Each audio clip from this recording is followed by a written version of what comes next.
Yo, what's up? What's up? What's up? What's up? Great. Dope Living TV live, man. Look, right off the top, man. The views that are expressed on this Dope Living TV live are not necessarily the views of Dope Living TV or its affiliates. Yeah. Yeah. Having said that, let me bring my guy on all the way from Las Vegas or wherever he at. What's up, Chris? Hey, what's going on, man? How you feeling? Oh, I'm great, man. You ain't made that move yet, right? You ain't made that trip yet? It's tomorrow. No, tomorrow morning, bro. Tomorrow morning. Okay. I'm gonna tell you safe trip before you even get on that plane. I'm definitely. Thank you. Hey, man, look. So even though the Georgia joint was happening today, but dude, they didn't put any charges on those cops in Wisconsin. Yeah, I knew that one. Again. I mean, it goes back. I mean, after a while, it's the way it's set up, too. You know what I'm saying?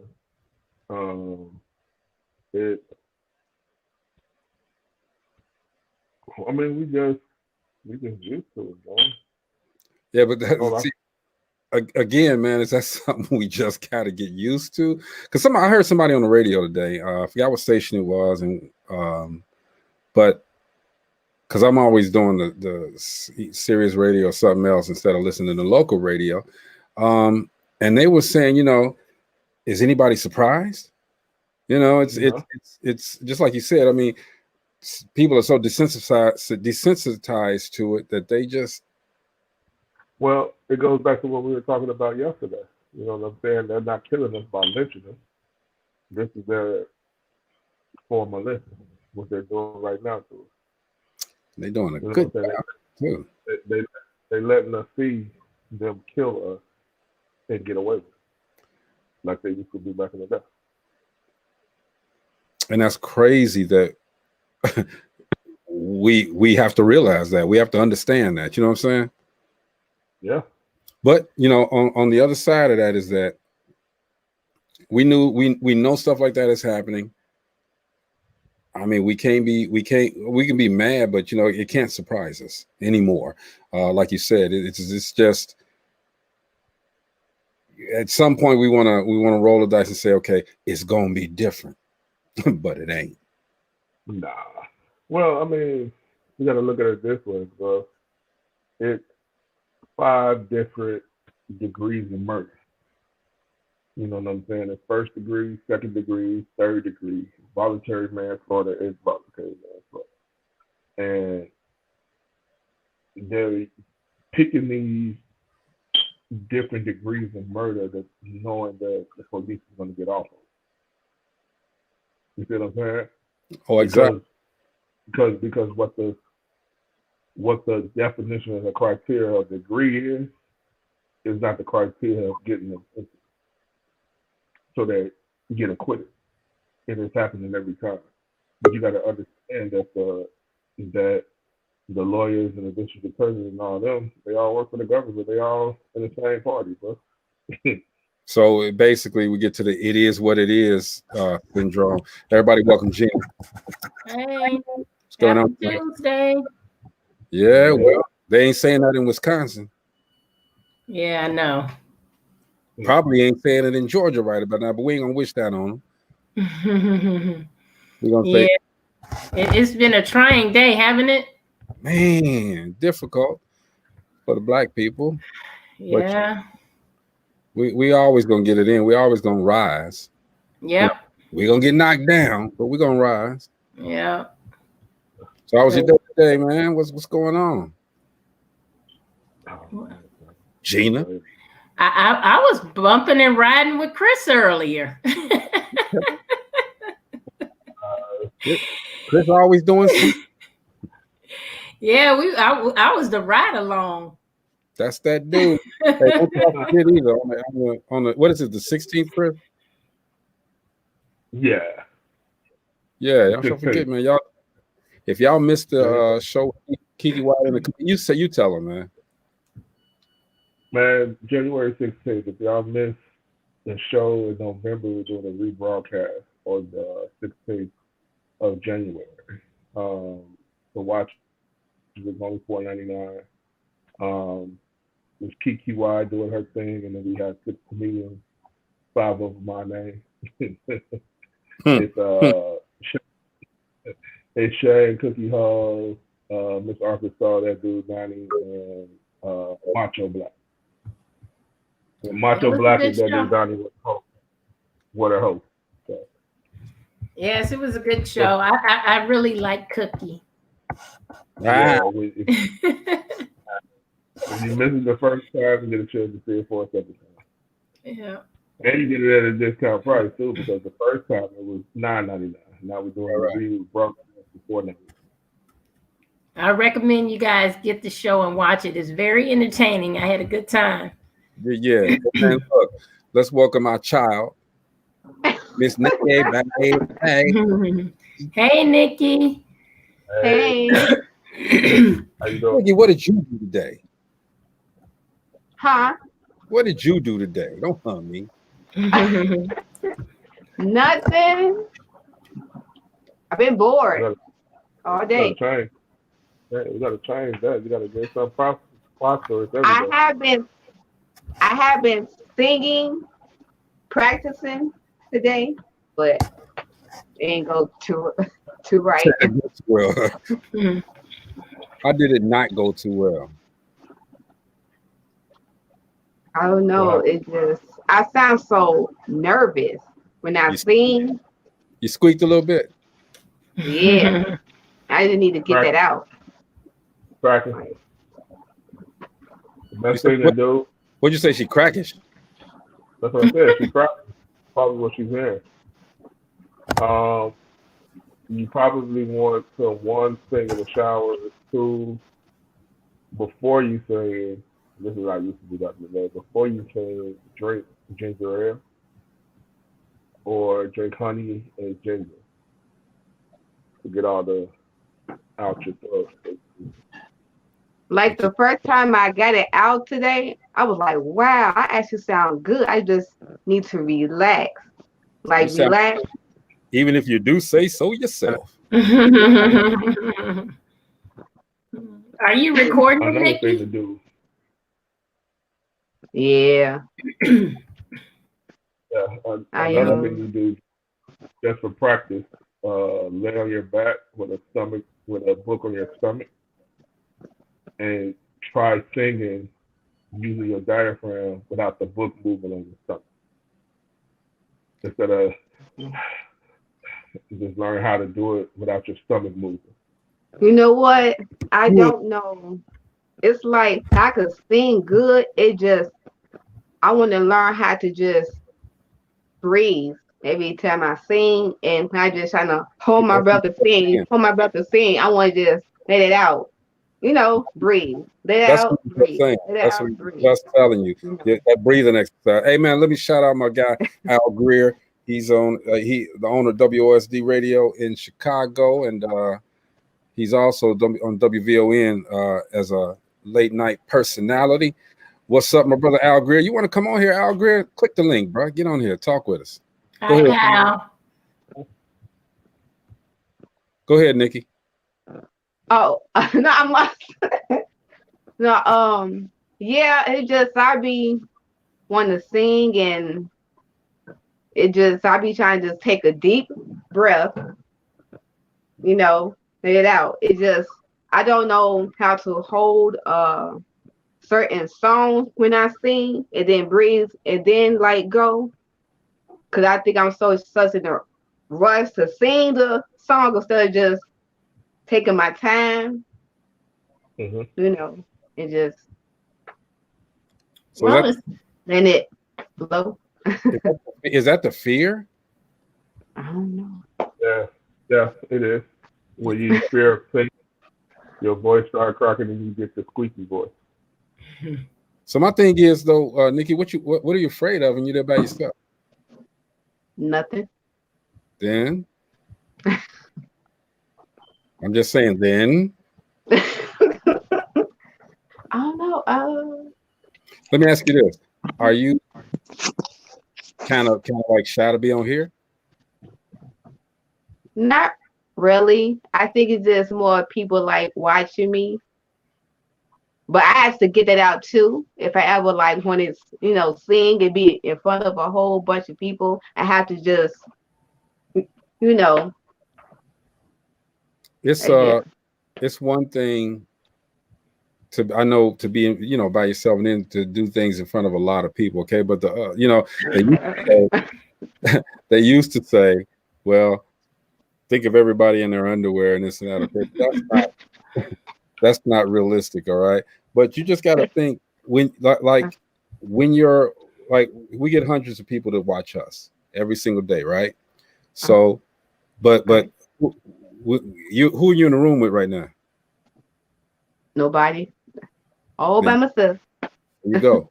Do the same things that you do by yourself when you get on. It's so quiet in front of people. I don't care. I did TV for 12 years, man, and there was huge audiences, but at the end of the day, it was a camera that I was talking to. All right, just like talking to a camera now. That camera, the man behind the camera, that's it. And we made sure, and it worked. You know what I'm saying? So you got to get over those fears. And again, my advice is what works for me. It may not work for you, but it works for me. Just a quick update. Right now, Ossoff is winning with 51.6% of the vote, and Warnock is winning with 51.9% of the vote. Wow. Who is which? Because I made it a point not to know. The two that the Democrats want to win are leading right now. So the Democrats are losing? No, the one that wants to win is leading right now. So the Democrat. All right. Democrat. Yeah. So in other words, you don't know who the Democrat is. The Democrat is Warnock and Ossoff. I don't. I mean, but he does. Oh. No, I'm talking to Greg. When you said you made it your business not to really follow it. Yeah, I followed it. This is one of the things that for the Democratic race for them to control the Senate. Right. And so it's very important. It is. But can you imagine if the Democrats hold the Senate and the House? Yes. I mean, we're gonna see. Hopefully it works out. Whoever it's supposed to work out to, but like I said, what I'm saying right now, as far as the winning is cool, but as far as what the Democrats are doing, what I've researched behind the doors of what they're doing, it's gonna be some BS. We ain't gaining nothing. So I'm not sure if I got this correct. This information is correct, but did they said a majority of the Democrats voted against the $2,000 check for the CARES Act package. No, it was just Mitch McConnell cut it off in so many ways. Okay. No, the Democrats voted for it. I think that was overwhelmingly voted for it. Yeah. And the Republicans behind Mitch McConnell said, because they said, well, Trump had some other initiatives that he wanted to get on. If you guys want the $2,000, put all of that together, something like that. And Democrats said, no. I mean, why would we do that? Those other ones aren't the issue. Right now, there's people out here that need the money to bridge them so they get a new job, help them with some food and this and that. And the Republicans said, well, no. Basically just no. Yeah. Yeah, he had some provisions in there, though. The reason that, well, I don't know if that's the reason, because it's some things they could have done. But Trump had some provisions in there. I know one of them was he didn't want the naming of the statues, the renaming of the statues that had the conservative names. So that was one thing he had in there, and I think it was a couple of other things as well. So he wanted the approval of the two, but it came with strings attached. Yeah, of course, there's always gonna be strings attached when it comes to, your president. But my thing is this, and I don't think all Republicans are like that. But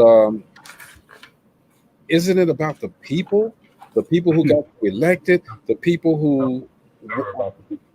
Yeah, you know it's supposed to be about the people. That's what I should have said. Maybe I should have said. That's what it's supposed to be about. Yeah. But I think what I'm referring to when I talked about the Democrats not moving it forward is they actually, Bernie Sanders kind of put a monkey wrench in their game, whereas he stopped the whole thing based on the citizens getting the $2,000, and if he had the support of all the Democrats, it would have worked. So he found a way around it where the Republicans weren't going to get what they wanted because the Democrats they weren't going to move forward. But then, from my understanding, a lot of the Democrats, such as Kamala Harris and some of the other Democrats, they moved it forward, which then lessened the chances of the negotiating. Yeah, that sounds good. So I don't know. It's all politics. You know what politics is about. Well, you know what happened with politics. I choose not to know what politics are about. But we do. You can choose not to, but we do. I get it. I get it. Bottom line is always what's in their best interest. That's just that's the makeup of politics. What's in the best interest, their best interest. Right. And the part that is really hard for them to digest is that a lot of them can't understand what people on our level and where we are, they can't understand what we go through because they've never been there. Mm-hmm. So they can't relate to it. And a lot of them don't want to get out there to find out either. Right. And it gets to a point where they make us freeze in our steps. Chris, your picture's frozen, by the way. It makes us freeze in our steps. Did it? Yeah, you're not moving. You just sit there like, huh? No, I'm researching some stuff on the computer. Oh, maybe that's why it froze. And Nikki, you're a big M right now. What happened? Right, she is an M. Look, man, Nikki, man. She went to go sing. Hey, y'all, shout out to Bree Barnett. She's a faithful viewer. Hi, Bree. What up there, Bree? Scurry down, girl. Yeah, I'm kind of at this point where I'm ready for all of this to be over. Like what it is, what it is. Let's get to the results and let's. I'm so tired of it. I'm so tired. I was stressed out today. Why am I stressed out over this? No, don't get stressed out. I mean, you know what? Some people take it to a point where it does stress you out, I guess. Yeah. But we got to understand, and Chris and I were talking this before you got on. Nothing as Black people, even though we progress ourselves, we get better, we do things, we do some fantastic things. We're never going to be happy because they're not going to let us be happy. They're going to always do something. We had this dude for 4 years where we had to literally watch our back. Why would anybody have to, watch the back? We've come to the point where we've earned the right to basically walk around free, do what we got to do, man, but these 4 years, man, have been something else. 20 and 20. That's my argument with the Republicans who are so upset right now. We had to endure 4 years of Trump that we didn't want to endure, but we bit our lip and we kept moving. We kept living. You know what I'm saying? We didn't want him as a president. We didn't vote him in. But the fact is he won and we had to accept it and we had to deal with it for the next 4 years. On the other hand, look at what they're doing because the person they wanted to win didn't win. Mm-hmm. It is so ridiculous. Like, that's why we have a free election to vote in. The majority votes in absolutely who's going to be in office. Absolutely. But now all this other stuff to come and try to change it and take the will of the voters and, you know, try to say all this garbage is happening. If I'm like this, if you're gonna challenge 3 or 4 states, challenge every state. He wants that one though. For some reason, Georgia is just in his. He wants Georgia because if he wins Georgia, that's his basis to fight with the other states. The other states are done. He can't get the other. Hey, Jocelyn. Everybody say hey to Miss Jocelyn Kelly. Look at Okay, so I gotta jump right in. Hey, man. So, ¿Cómo estás? Mi casa, su casa. So there is a billboard in Atlanta that says something to the effect, man, I can't remember. Oh gosh. Long story short, something about if you want to see something happen, thank a Black woman. So I just gotta stop really quick and give shouts out to my spelling sister Stacey Abrams, because she shook the whole freaking state up. She is the reason. And anytime somebody keeps your name in their mouth like he does, it's not to degrade her, but to give her much respect. So shout out to Stacey Abrams. Yeah, and she was on a vengeance. She has rocked their world, because yes. who would have thought some Black girl that, according to the beautiful definition by Eurocentric, would come in and knock everybody off their ass with her intelligence, her resilience, the whole nine. But look, I said it was intervention. I think it's spiritual intervention, because even when they took it to court, guess whose desk it landed on? Nobody but her sister. So you can't tell me there's divine intervention here. Well, you know what I'm gonna say. There you go, Greg. Nikki, look at what you sitting behind. Okay, that's girl power. Okay, you got a female, you got a woman vice president. You got a woman that's just like Jocelyn said, beautiful woman, educated woman, intelligent woman. A woman with the, I mean, her vernacular is ridiculous. All right. Yep. Every woman. Nikki, if you ever get depressed, think about what you got to look forward to. But think about this too, Greg. Remember a few shows back, we talked about who is our Martin Luther King, who is that strong Black person that we need to push forward and push through things. And then voila, here comes Stacey Abrams. And she brought a lot of people along with her. She wasn't the only one. There was a lot of people behind the scenes along with her that pushed this effort.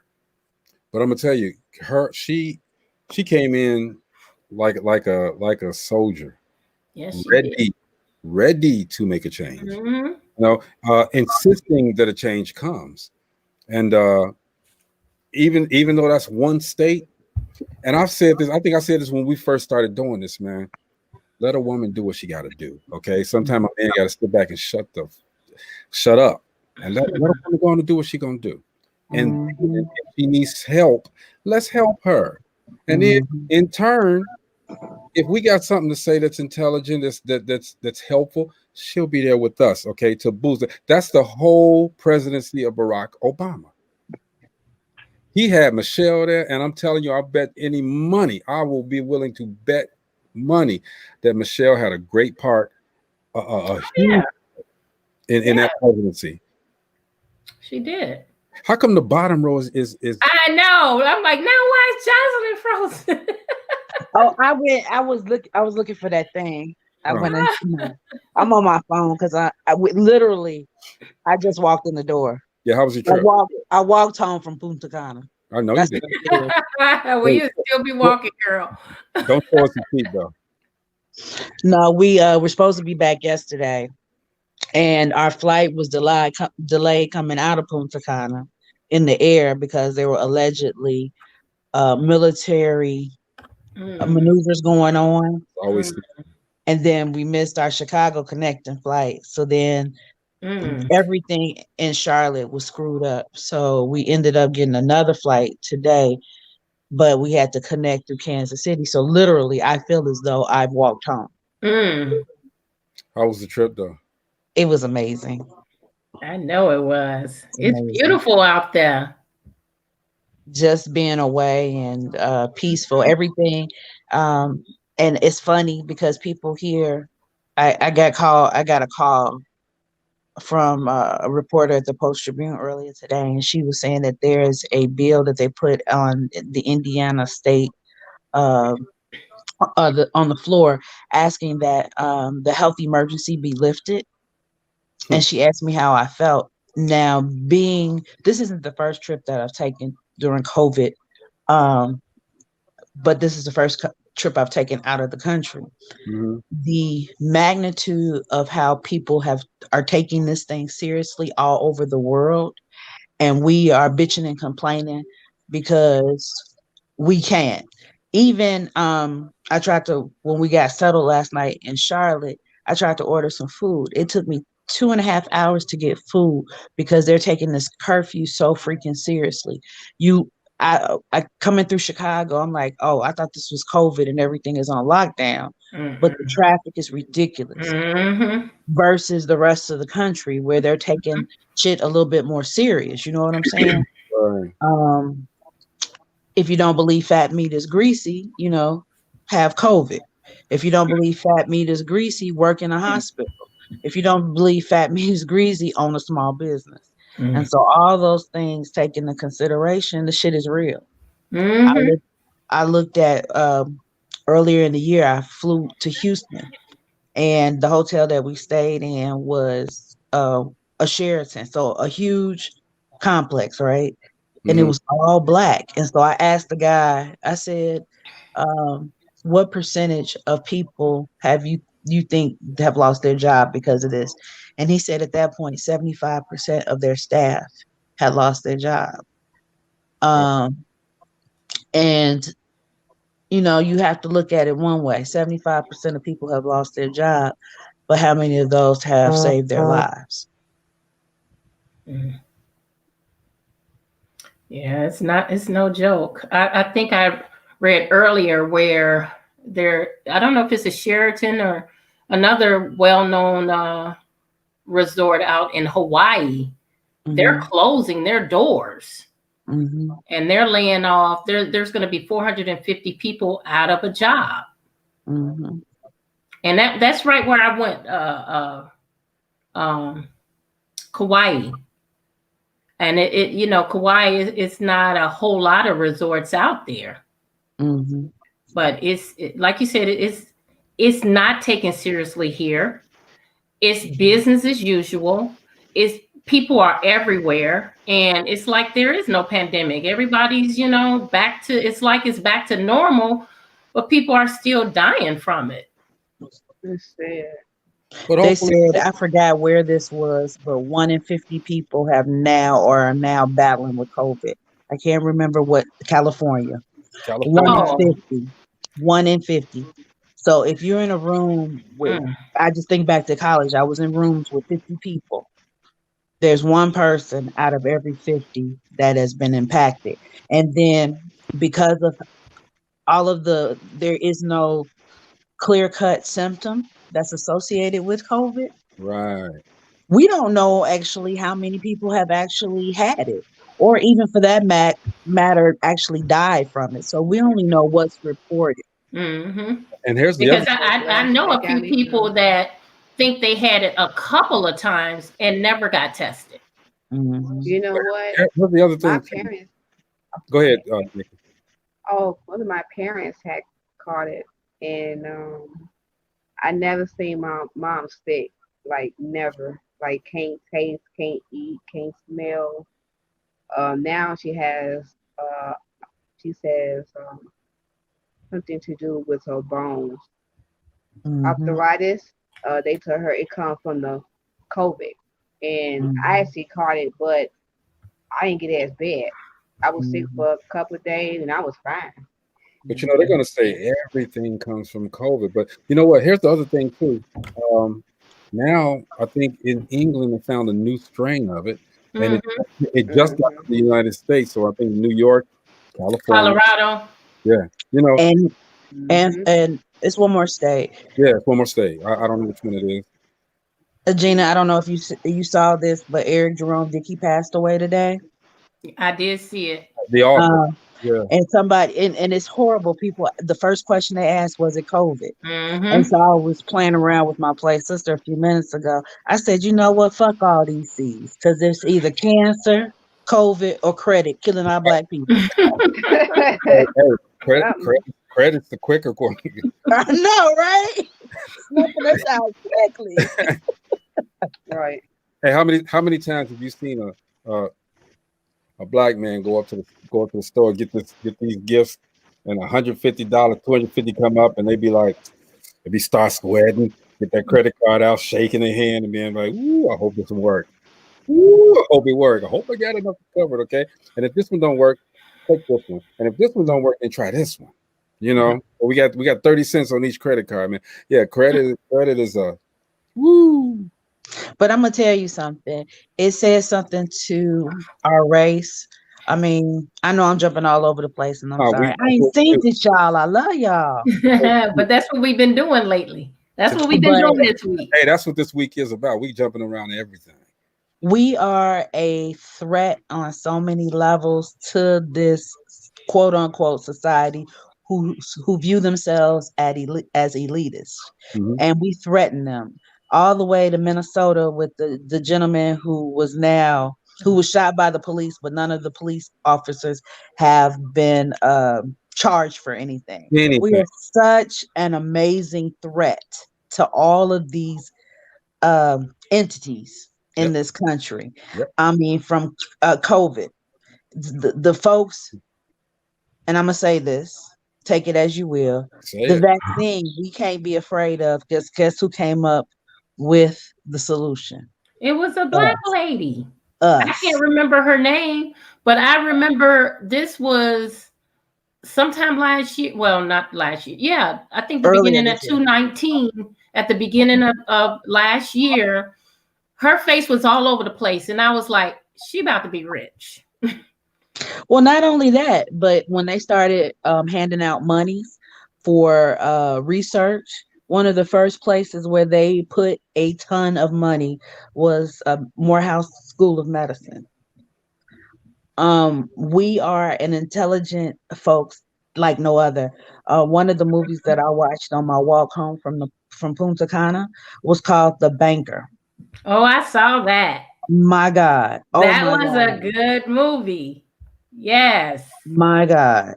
Yes. So the movie's about these. Well, it starts off with this young black man who shined shoes. In his shining of shoes, he shined white men's shoes. He started to listen what they said, and he had a notebook. He was great at math, so they started talking about rental income and things of that nature, and he would jot it down, and he even had it to the succinct point of the equations. So he began ear hustling. They would go in the boardrooms, and he would ear hustle, and he still had his notepad. And on one scene of I'm not gonna give the whole movie, but I think this is the most powerful part of the movie. One of the most powerful part of the movie early on is when he was a child and he had jumped up on the windowsill and he was ear hustling and writing notes. And one of his father's friends saw him up there and yanked him down. "What you doing? Listening to them white man business. You know they gonna get you. I'm gonna tell your daddy."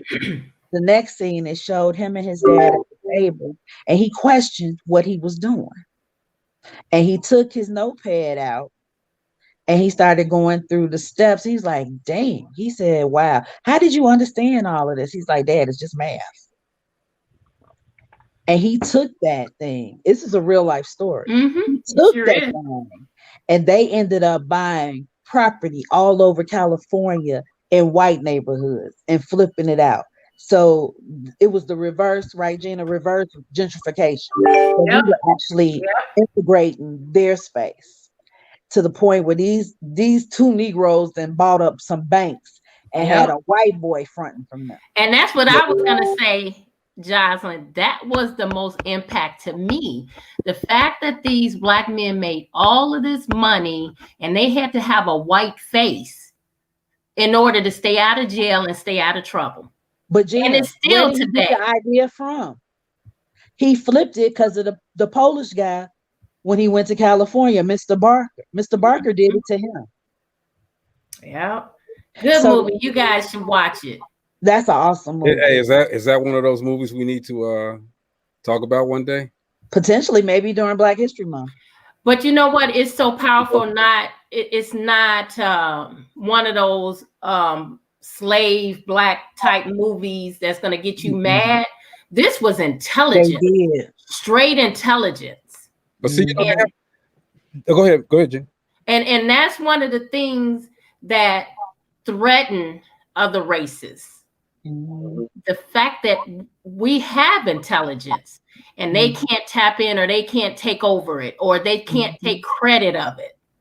You know, movies like that, they have their moment and then they leave, okay?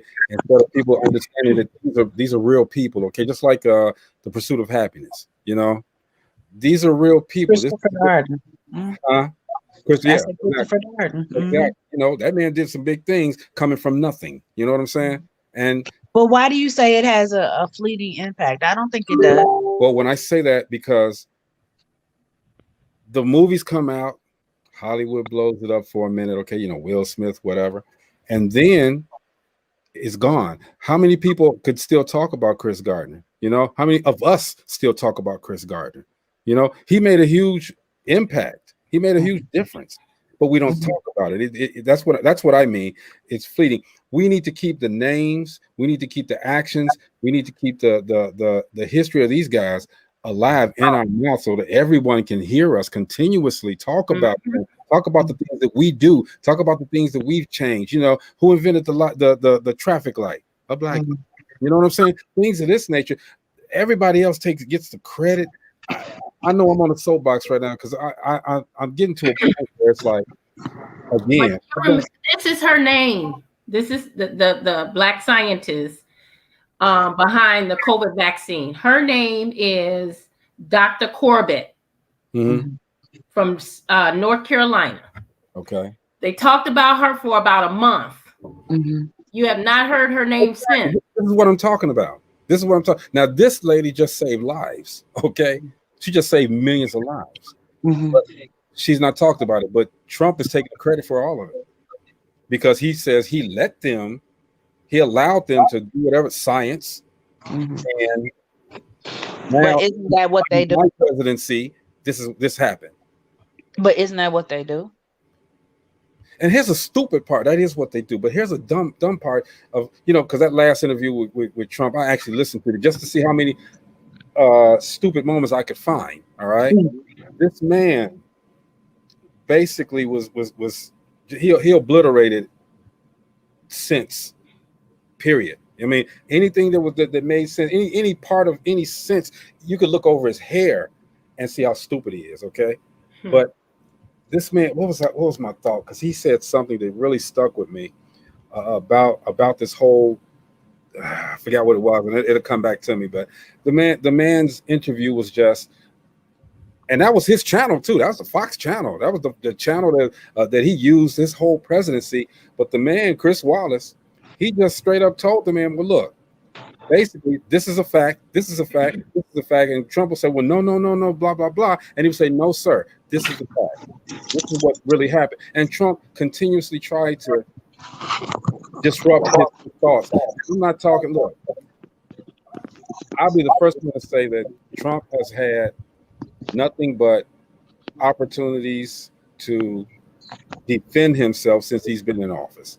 That's what he prided his presidency on, defending his name, not defending us, not making sure that the people were good, but defending his name. Now, if the Democrats had to let him do his job, we would have seen long ago how incompetent he was to be president. But he talked about him, so he just defend himself the whole presidency. Okay, do y'all think he would have done anything if we hadn't have given him that fruit? What do you mean for us? Would he have been a president? Well, it goes back to what I said the last time about elections. We're so busy having a popularity contest as opposed to when you go to interview for a job. Most situations they hire you based on what you can do for that company. What you're bringing to the table, what your skill set is. Does it match up with what our needs are? And what we do as Americans, unfortunately, is we vote based on the popularity factor. And what got Trump in was a transition from this black president that inherently did a good job and not necessarily focused on black people. He didn't focus on white people. He focused on the United States of America. And so what he did was try to bring balance to an imperfect situation as much as what was allowed. Whereas Trump won on, what did they call themselves? The Tea Party? When No, other party. The who? No, prior to. It wasn't the Tea Party. Yeah. Well, y'all know who I'm talking about. When Obama was running, Mm-hmm. and they kept saying that Trump started the birther movement. Trump didn't start the birther movement. He tried to take possession of it, but he wasn't the one who started. Trump is not smart enough to have his own ideas. People put ideas into his head and he runs with them. He run with it. And he's that person who, when you were in school and you may have written that bomb essay or come up with a bomb idea, and he came around and said, "Oh yeah, I think that's a great idea," and I think that it's a great idea becomes into, "Oh yeah, I came up with that." That's and fine. That I call this the little penis situation, because the ones with the smallest penis are the ones who trying to make the loudest noise and to make you see them. Yeah, I've been quiet for a week. Dead. But I mean, you understand what I'm saying? The little man syndrome. Yeah, the little man syndrome. Napoleon syndrome. Yeah. And it's in my opinion that's what he's done, to the point where you feel the need to put your name on buildings around the world. The Millionaire Next Door, Gina. It talks about the millionaire next door. You never know that they were a millionaire because they don't put it and wear it on their sleeves. Yep. My mama to this day says, you don't have to yell from the rooftop what you are. It should speak for itself. So I don't have to yell from the rooftop, I'm a black woman. You see that I'm an all black woman, okay? So there's no reason for me to run around and say, "Hey y'all, I'm a black woman." It's seen, it's on display. There's no reason for me to clarify that. You know what I'm saying? So true. And I've said this damn near every other show, is that even with businesses, okay? Mm-hmm. Initially, yes, you have to tell everybody what your business is about. And in my situation, the word dope is in my title of the brand. So at first I had to do all of that, okay? But at some point, you as a businessman, you as a person, are going to have to let your reputation and your brand and your business speak for itself. You shouldn't have to say a word, okay? By your fruits, you are known. Hey, look, I got another one for you. Dang, man, I must be getting old. You forgot that quick. What is it? Come on, Jocelyn, help me. We can't read the Bible with mine. We can't read your mind. Oh my goodness! Apparently, you can't either. It's been a great day. So I mean, I'm full of vim and vigor. But I gotta remember. It's obvious that this dog has missed me. Do you see this? I see. Oh. This is bad because it's what you always say, and I forgot it. Don't take it What? personal. What's that, Chris? Don't take it personal. Just take it with you. No, it ain't that. Yeah. What you in the black? You in the black hole? He incognito today. We ain't talking about me. She said, take notes. I heard Right. Tell him to write it on his hand. Write it on You Paul's in hand. the black hole? What is that you always say though, Johnson? It's not what's the word? It doesn't just happen. It Yeah, there happens you go. just- That's what I was talking about. Oh my gosh. Are you serious? You say that a million times. I know. Things don't just happen, they happen justly, Jocelyn. Don't you remember? Okay. Damn. Yes, Ludine, I got it. Damn, Dina. Ludine throwing these. Oh my gosh. Subliminal. I should whenever I pop hers up, I should have a little cloud up here with the little dots going to her head right there. Justly. You ought to go, Yeah. Ludine. You should have came on, man. That's all right though. I don't need ya. I don't need ya. No, I'm Well, joking. I just say that less worry about Trump and more focus on us. Oh yeah. And Romeo, really. That's what he wants. He wants us to keep our mouths full of his name. Mhm. 'Cause that's the only way he gonna get in my mouth. Ugh. I'm just being factful. No, I hear you, but Bree says she tries to comment, but it keeps cutting off, so she can't continue to hear what's being said. Hey, Bree, why don't you come on? Come on. Let's get on here. We got 6 more spots. Come on, Cletus. What she said, she can't hear us? I think she probably has that Ludine Bedelia Kilgore syndrome. Or just the iPhone? It's not, hey, we had that discussion the other day. He don't want to accept reality. Reality is, out of all of these times that we've been on, I think mine is my signal has probably went out maybe 5 times, whereas all of y'all, look at Chris, all of y'all, No, not mine. all of y'all. Well, something Chris is in the black hole. I have to say this. With them erecting that casino, we have had problems ever since. And they don't care about us little folks. They just want to get whatever's needed in that casino. I had no internet all day today. I'm trying to work. My granddaughter's trying to go to school, and everything gone. And I know, and it happened even when they were putting the electricity over there. We were 3 days without electricity. Wow. And they said, "Oh, they're doing work at the casino." Well, what about us? We need our, it's hot outside. Like it was hot. And we need our air, right? But forget about us. You know what they say, right? I'm sure you're gonna tell. Yeah, I kind of think I know what they said. I just chose to look the other way and not respond.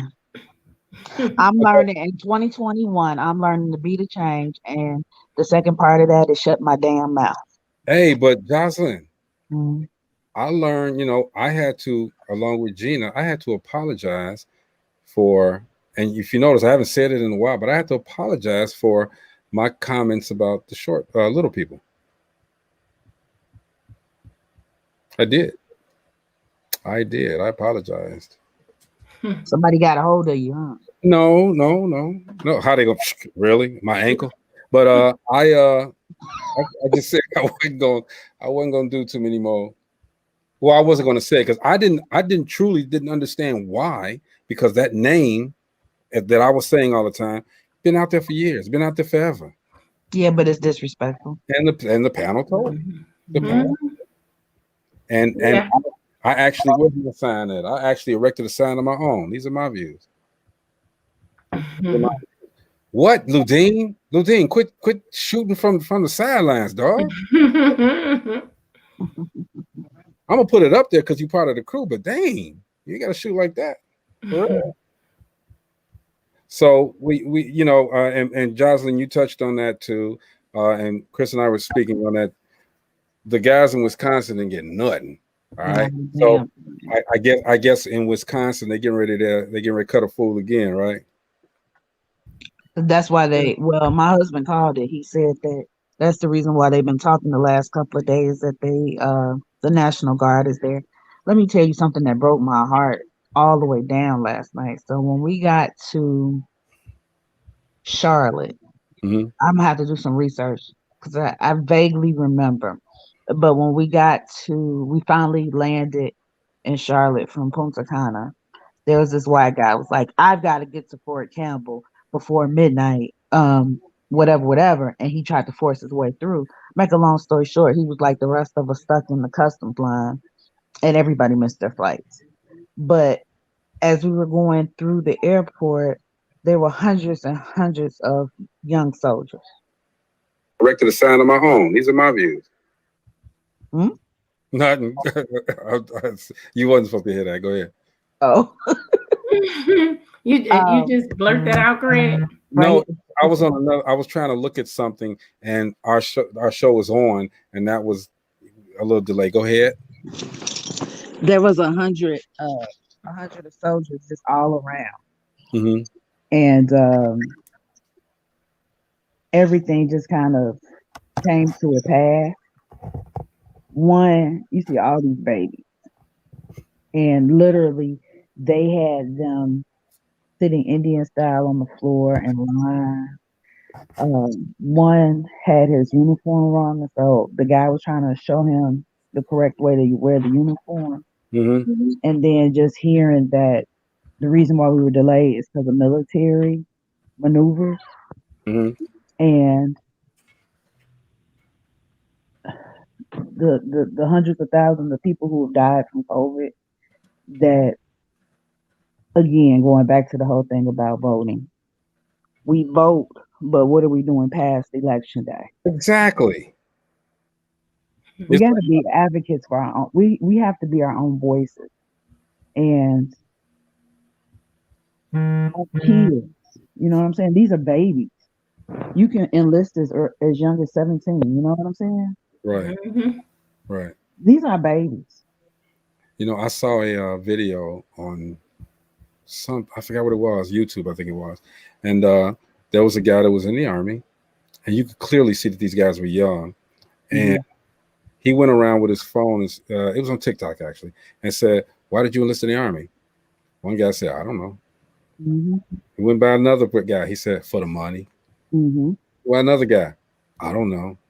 Mm-hmm. Another guy, "Man, I ain't never thought about that. I get back to you." You know, went around, but the majority of the guys that went in there, the young guys, they didn't know.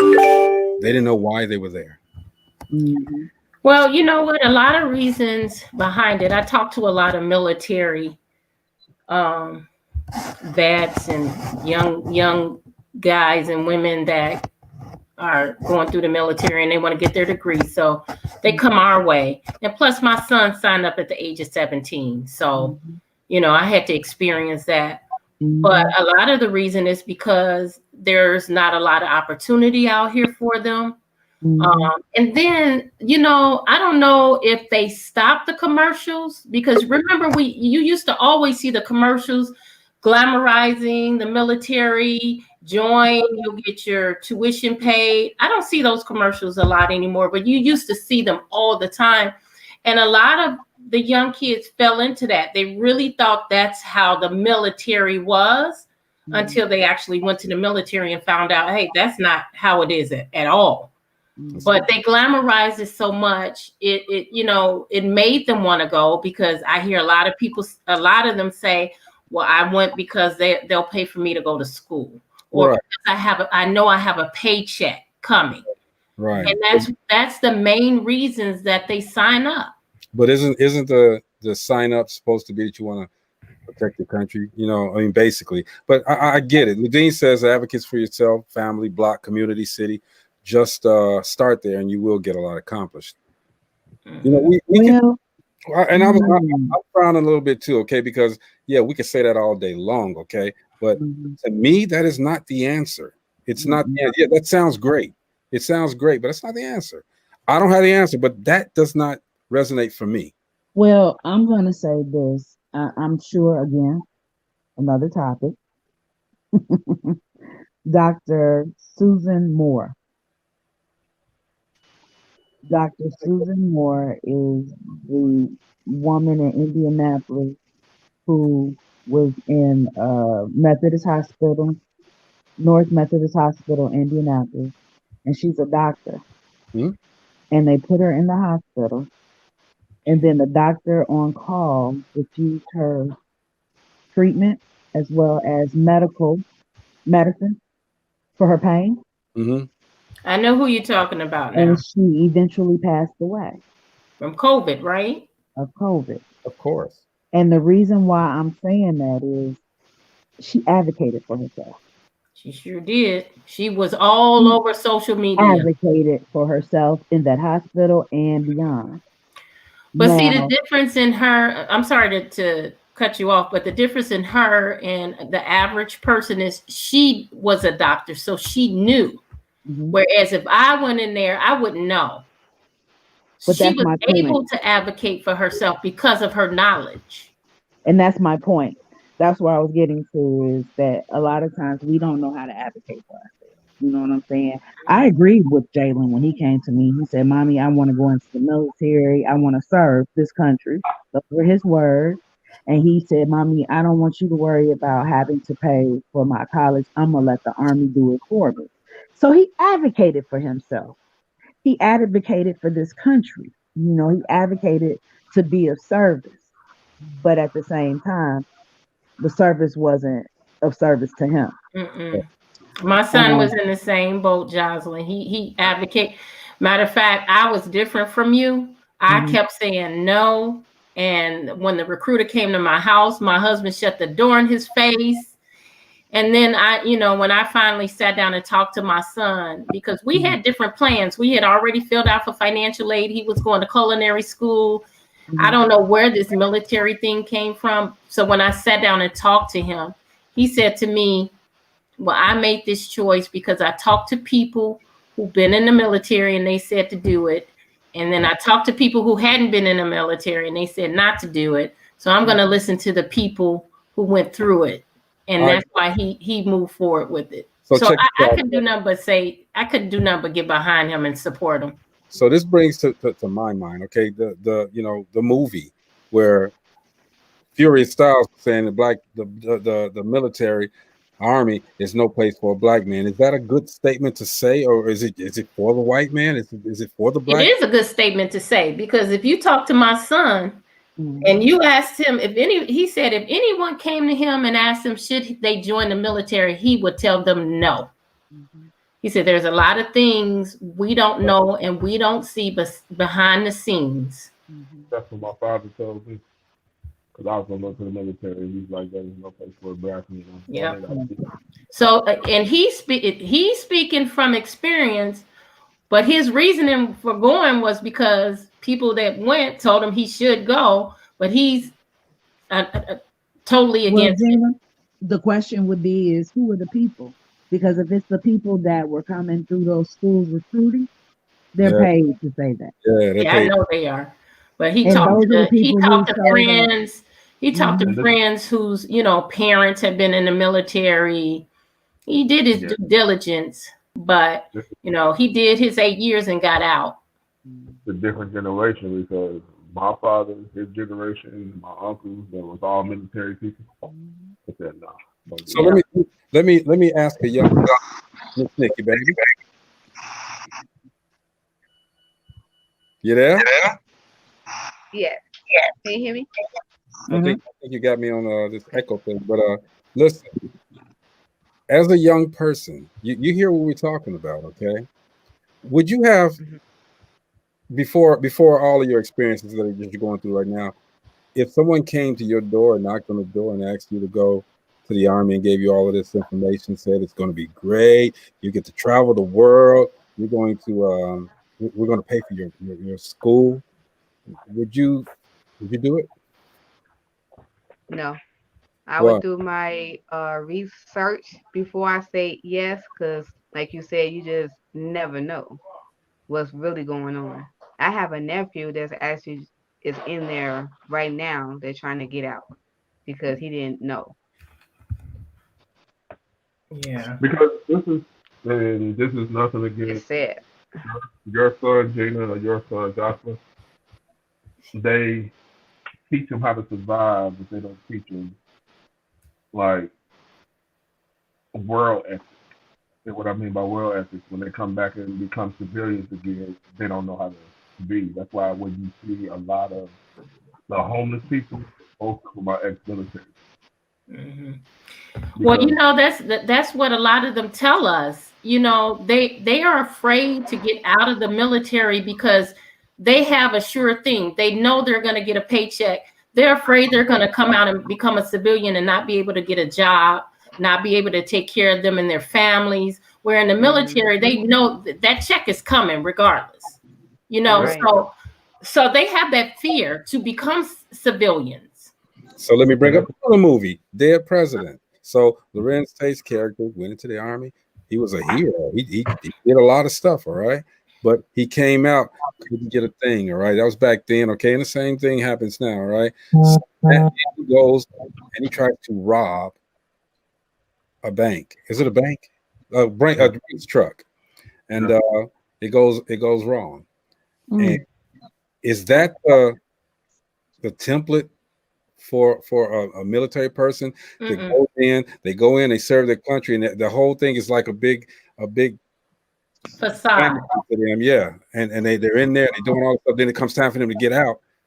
What's here for them? Is the country, or are they prepared to, like Chris said, be back into the civilian life? No, they're not. And you know what? Not only are they, Gina, didn't they teach them the disciplines and everything? And this, right? They did. They but didn't you know what? to come out here and get back into society, right? They have the discipline. I'm gonna tell you, when we work with military students, I know when we tell them to do certain things, documents or whatever, they do it.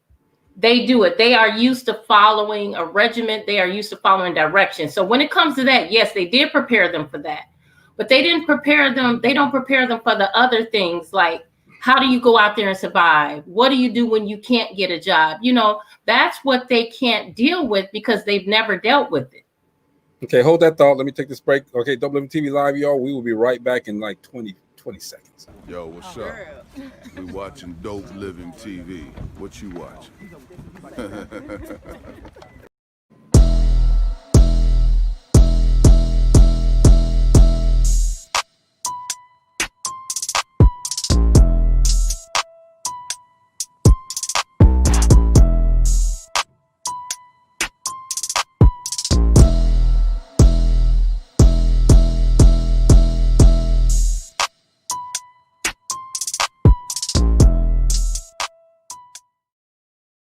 All right, we're back, DopelivenTV Live. Man, look, we are talking this week, and that's what we're doing. We're talking. You know, that's Chris over there. He got stoned. I ain't never seen nobody. We give him an award for being. And he has never been this quiet either.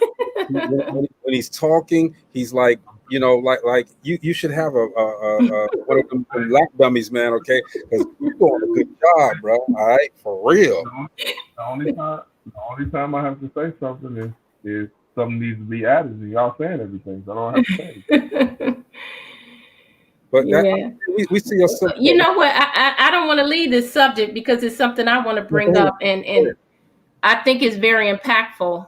You know, the military veterans have been overlooked for so many years that when Barack Obama was president, he put in place for military veterans to be offered jobs first, because you go out there and you protect and you serve your country and you can't find a job. So one of the things that I hire, you know, in the position I'm in, I hire for the company I'm with. And when I get a military personnel, I always say yes. Now they don't always work out. And they're not all the, you know, the kind of military person that we're thinking of and talking of right now. I had some that, you know, they were horrible. They didn't want to come to work. They didn't follow any guidelines, but I did give them an opportunity, and I think they deserve that. I really think they deserve that, and they don't get that. You know, one of the problems is what's going on right now with the police force is they're hiring a lot of military. When military don't know how to deal with civilians, but they know it's force. Like when they go into these countries, they go into countries with force. You know what I'm saying? And that's one of the main plagues that's going on right now with police departments. Yeah, they're trying to kill.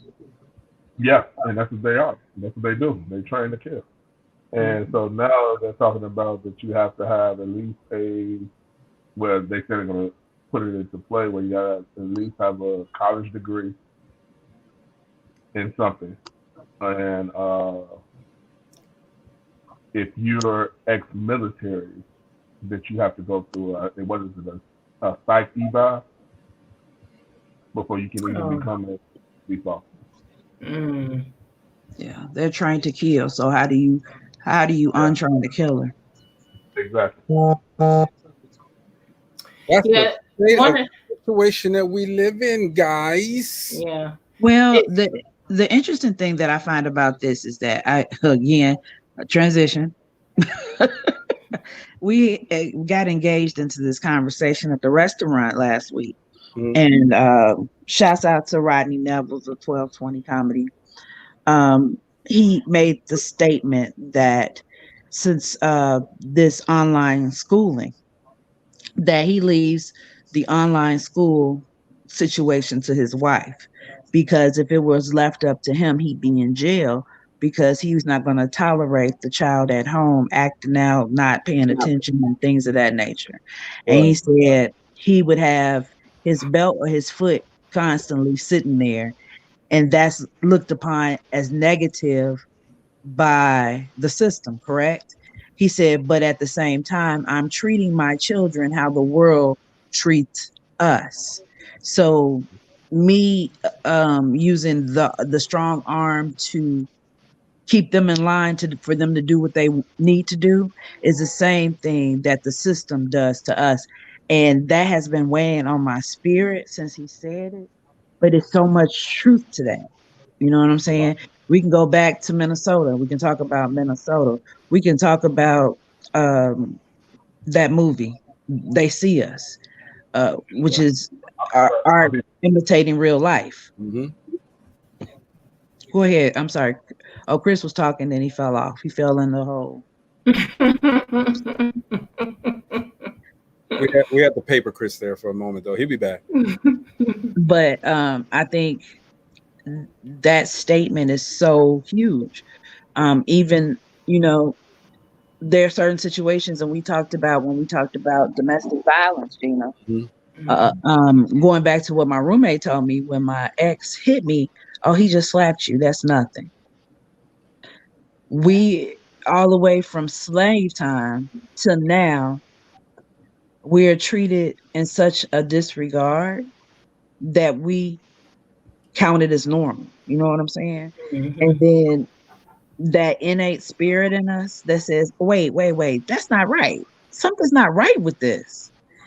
And it's like whack-a-mole. They constantly whacking us, but at some point in time, we got to come out that hole, and despite the whacking, you know what I'm saying? And then how do we rise above it? So here's a question, not a question, but a comment. Ludine said they need to find work for their skill set, post-military, not police or law enforcement. That's all they know. And that's what I was going to say. That, if that's all that they know, that's the first job they go into. They're going to try to get to anyway, okay? Because they want to put a gun in their hand. They still want to put that gun in their hand. Now, what about those though that get messed up and didn't do anything? Not necessarily messed up, but they go to the Army. They serve there. What is it? 4 years? Is it, or 2 years? 4 years? Whatever they sign up for, but they never saw battle. But they still come out of the Army with nothing. You know what? Right. I mean, it's the training. I mean, even when they go to boot camp, they start with boot camp. They start with brainwashing. And I mean, the first 3 weeks, I think, maybe 6 weeks. I don't remember how. It was a long time before I even got a chance to speak to my son.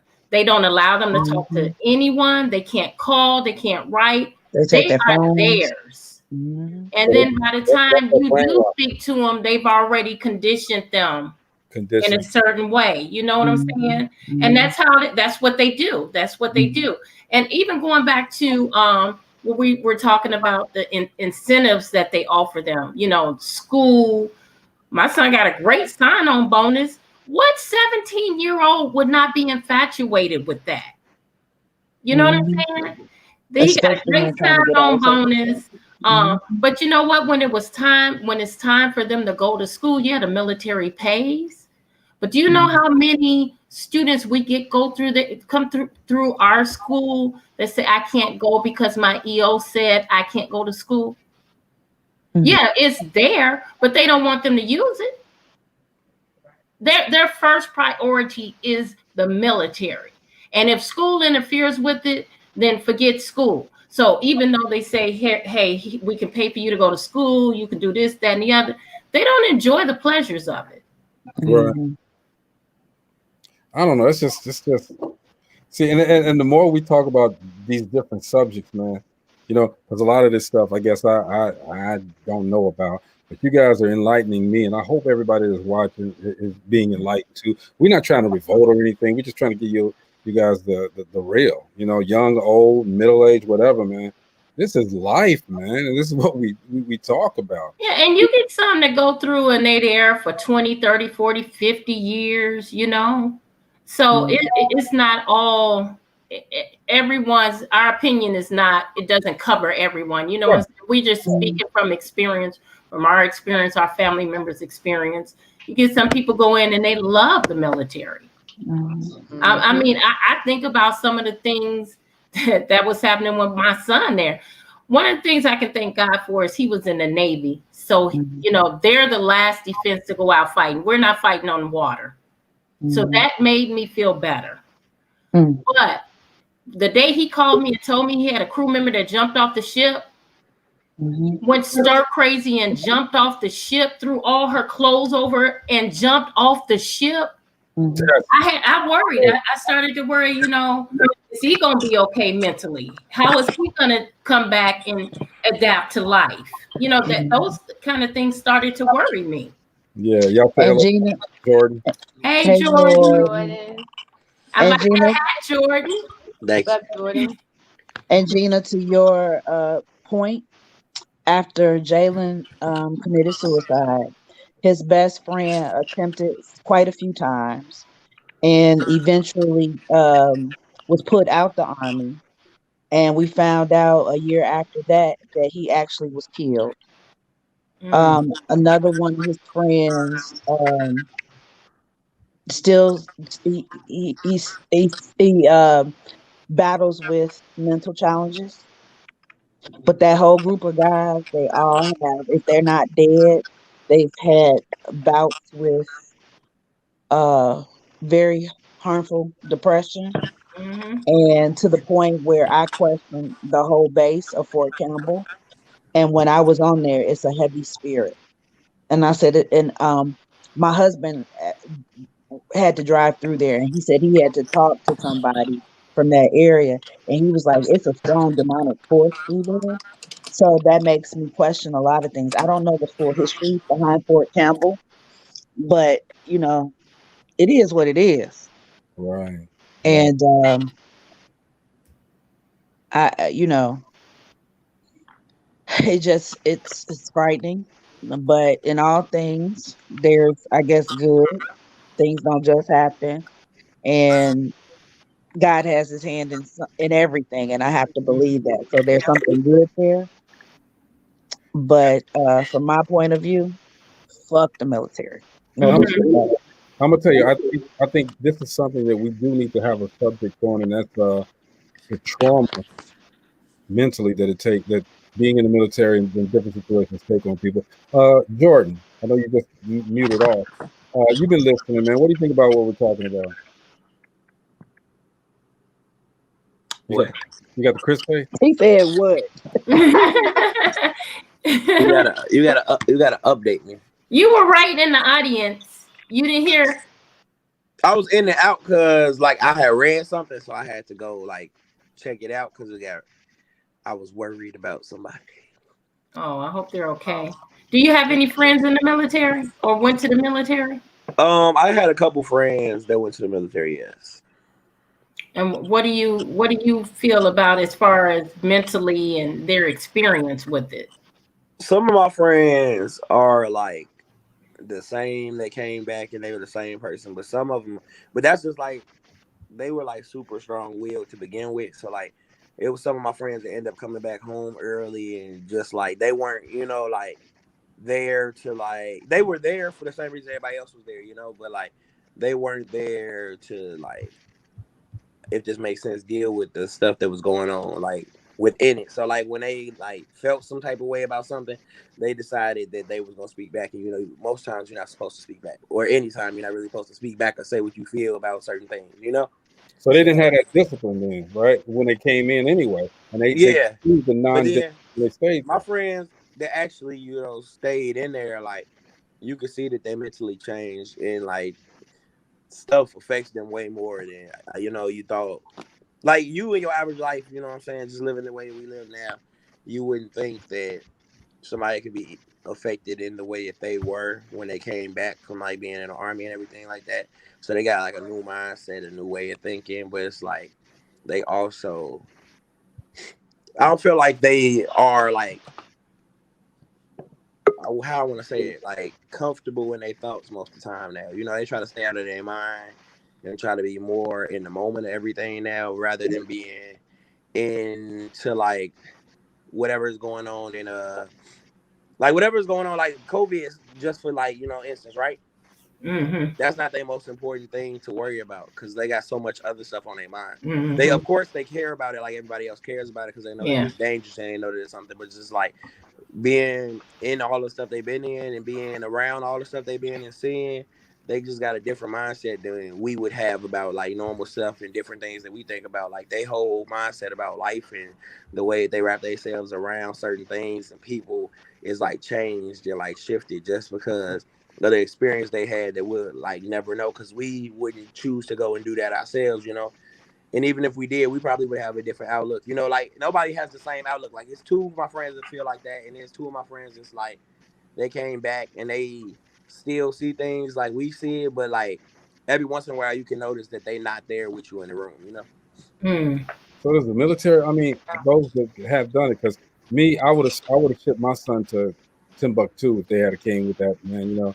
He wasn't going. I wouldn't have it. But the military really changes someone that much. Yeah, I mean, because it's not just like black and white, you know what I'm saying? Like it's like a lot more to it that we'll never understand because we're not actually in it, and it's stuff that they don't ever talk about or they won't talk about until like years down the line, if even that, So it's like I don't know what my friends, I don't know what my friends going through specifically because they're not gonna be like super in depth with me, but I do know that like they go through certain things and they go through certain issues, and now for some reason they feel more dependent on themselves than going to like talk to somebody or going out of their way to figure something else out. Instead, they're more dependent on themselves from whatever they went through, which is which is strange because I had some friends that was like really like strong-willed and really like that way before that, but now you can see that they changed even more, put them more in their ways, and like instead of them coming to talk and having conversations, they like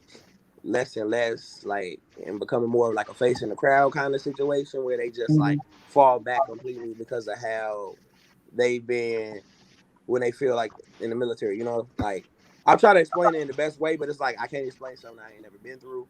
I can only explain from what I know and what I've been around, and I just know some of my friends are like super close to me, and that like some of my friends I'm super close with, we don't have conversations anymore, but it's not because we don't like each other or it's not because we're angry at each other. It's because once he went through that or once she went through that, they came back a different person than what they once were. Not because they wanted to, not because they bad people now, but because of whatever they went through. I mean, it happened.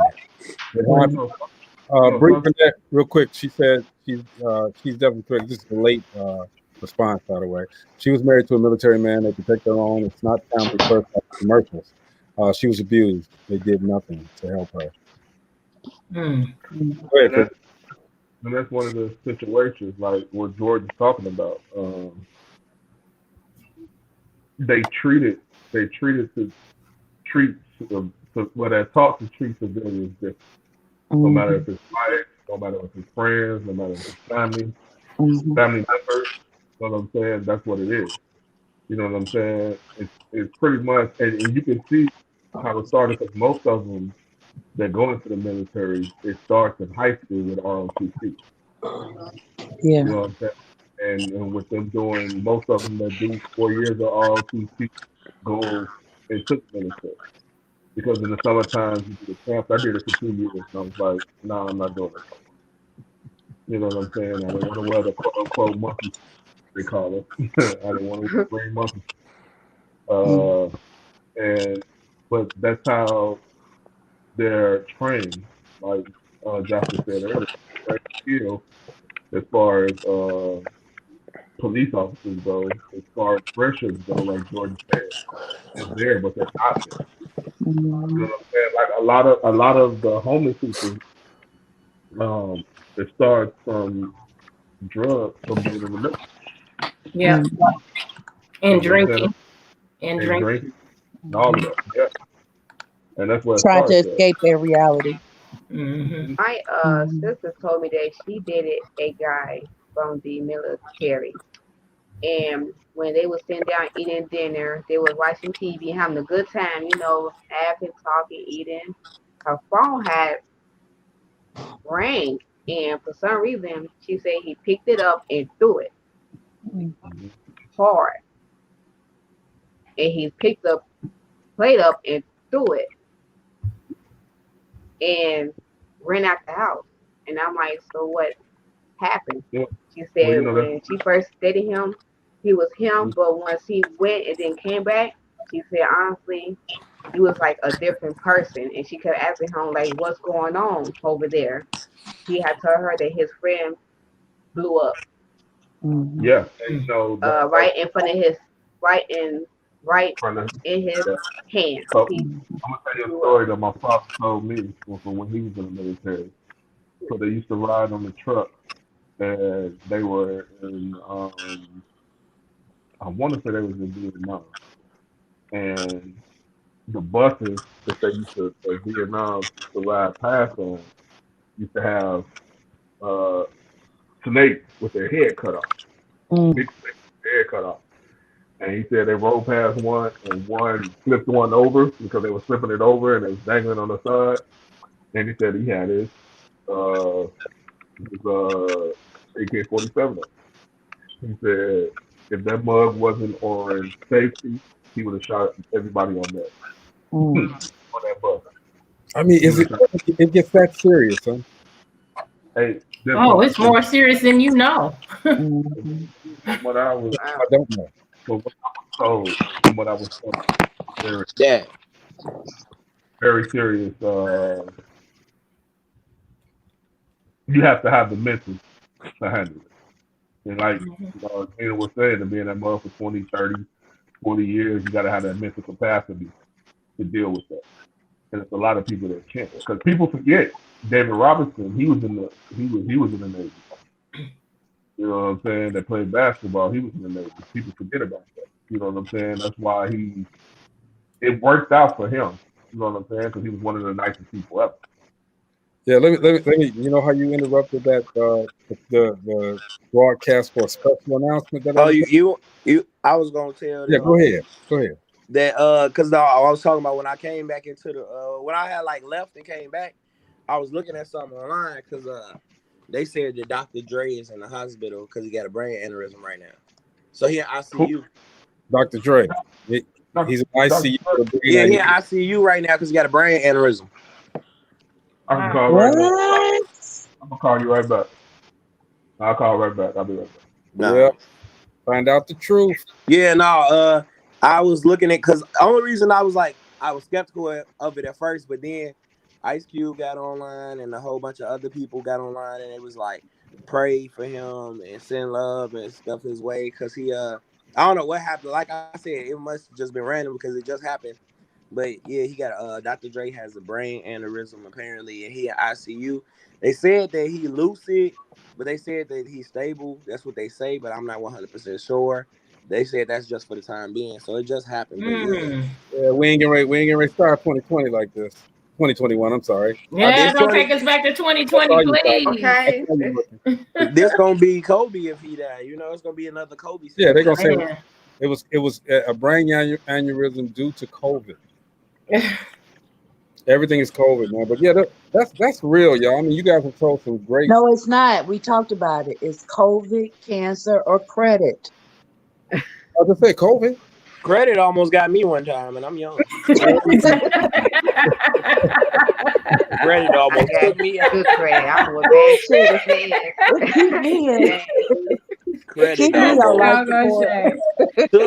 Credit I think credit might have got all of us at one point. I know. And my last. You know what? I have good credit, and I don't know what bad credit is. Hey, Nikki, well, you know what? Nikki, sometimes people don't know what good credit is. Because I know someone who thought because they didn't have any credit cards, they didn't have any loans, they had good credit until they went to go finance a car. And they found out they didn't have good credit. They had no credit, which is like having bad credit. What's up, Chris? It's true. Yeah. I just hit up his cousin. He said he's at the hospital. He had to call me back. So yeah, it's true. Oh wow. Hey, Nikki, spell credit. Spell credit. I'm building my credit right now, so I'm in the turquoise. I'm real down there right now, but I'll get there. So. You're not in the turquoise. You in the water. You're in the 300. You know what? Let me tell you something, man. You are blessed that your mama and daddy didn't have to use your name and your social security number. Pay the light. Get the lights on and the phone on. Get the credit. Bill. By the time you turn 20, your credit all tore up and you don't know why. But I ain't never had nothing. You be like, what? They did not. I give them that. They did not ruin my credit. I will give them that. I ruined my credit. It was me. I am the culprit.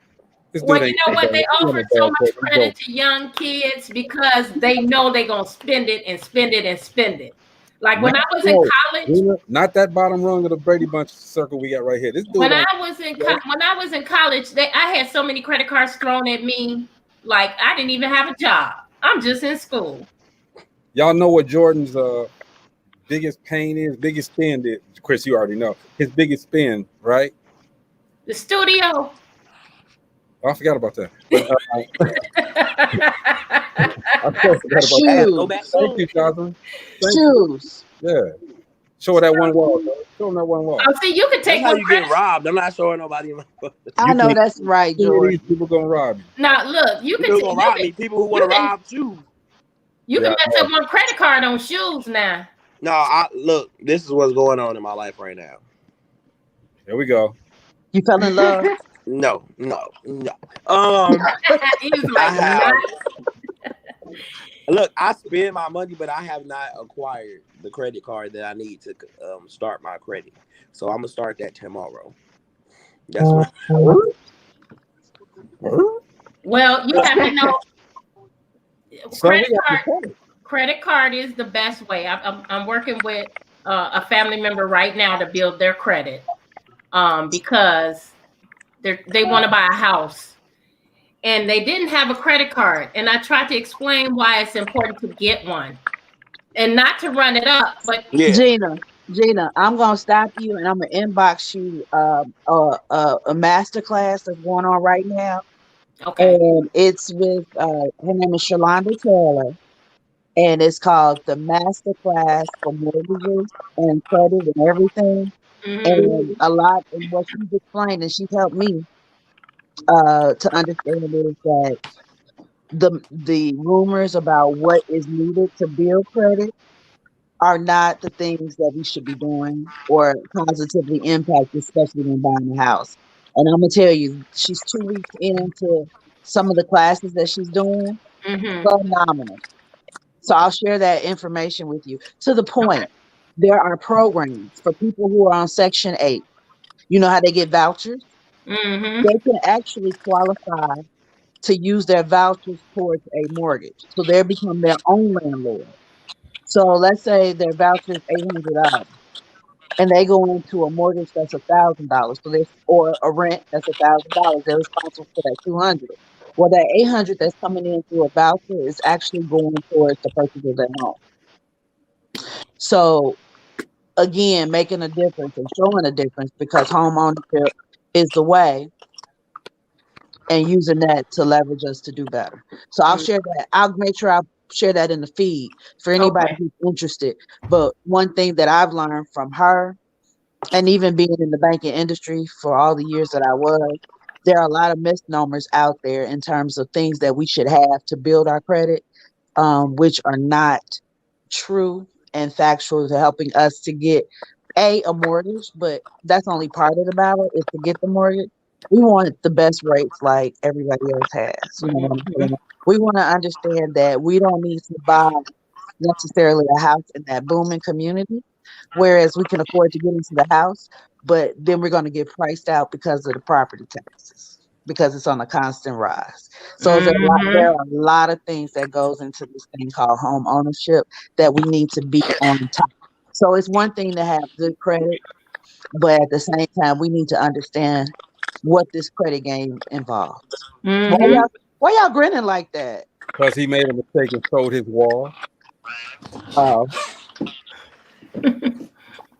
Made a mistake and sold the wall of shoes. And he was about to tell us what he owned, but he owns shoes. Okay, he's getting ready to do an album release, and he's got wardrobe. I'll put it like that. I don't call it just shoes. He got wardrobe. He mad at you right now. I know that. So they never gonna be mad at me. Chris frozen because he's scaring me right now. That's the same. I know he froze the whole time. Chris been frozen the whole time. You haven't even heard Chris much. But y'all know he packing. You should have saw the other look. It's his turn. It's just a black box for me. His face looks serious. You only see a black box, Jordan. That's all I see. Yeah, we see his face. He's leaving. Jocelyn still move. He look like me. So he's got. It look like a mug shot. I do. I was right. Gonna say it. I was going to give him some numbers. It look like I am not playing. The other one was like, what? That look like a straight mug shot. It look like I am not playing. Let's have a contest. What do you think his charges are?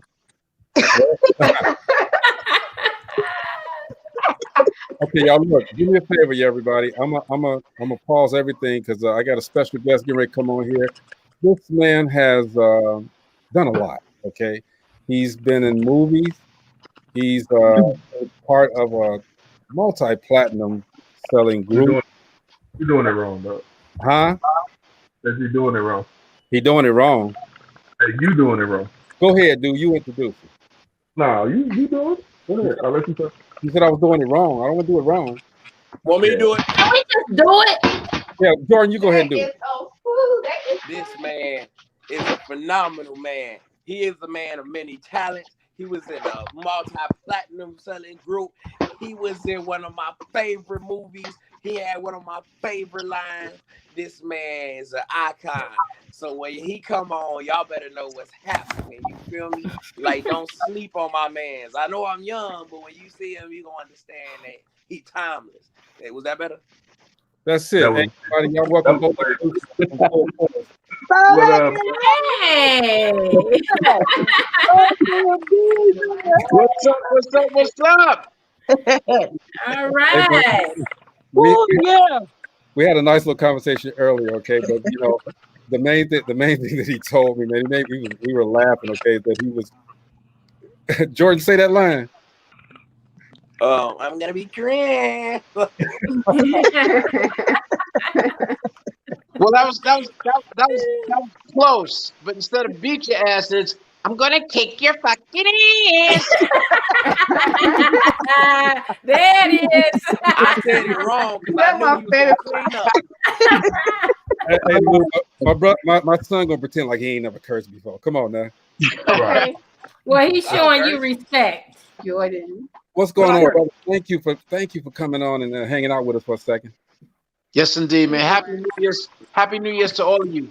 Thank Happy you. New Year's Happy to New you Year. too. Thank you. To you know, too. Chris kind of set this up because Chris knows Lou.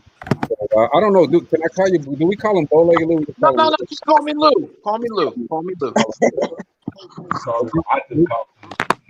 Hey, Jordan. He probably gonna go get the DVD. Is what he's trying to do. Hey man, you have been around, man, and you're doing some great things now. Okay, I mean, we know the past, and if you want to talk about it, that's great. Tell everybody what you're doing right now, man. Well, right now we got some.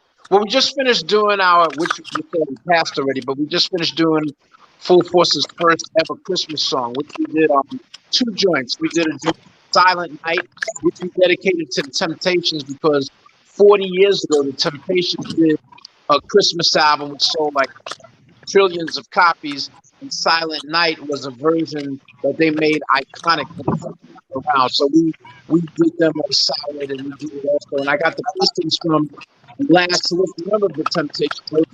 Loved the rendition we did. And also we did a recording 12 Days of Christmas by the House Party Bullies, which is hilarious. And they're both, you can get them both on Spotify and everything like that. So just doing our thing, man. And we're celebrating the 30th year anniversary of House Party from March till it'll be ending this March of 2021. And we're excited about that as well, It's always good. We need another house party. We really do. We need another. Let's go. I once asked Tisha Campbell that, and Tisha Campbell said to me, "Yeah, Lou, you won't be in it because House Party arthritic will not be cute." I love House Party. Like E40. But that was an iconic movie. House Party was an iconic. Yes. It never gets old. I can watch it every day. But you know what?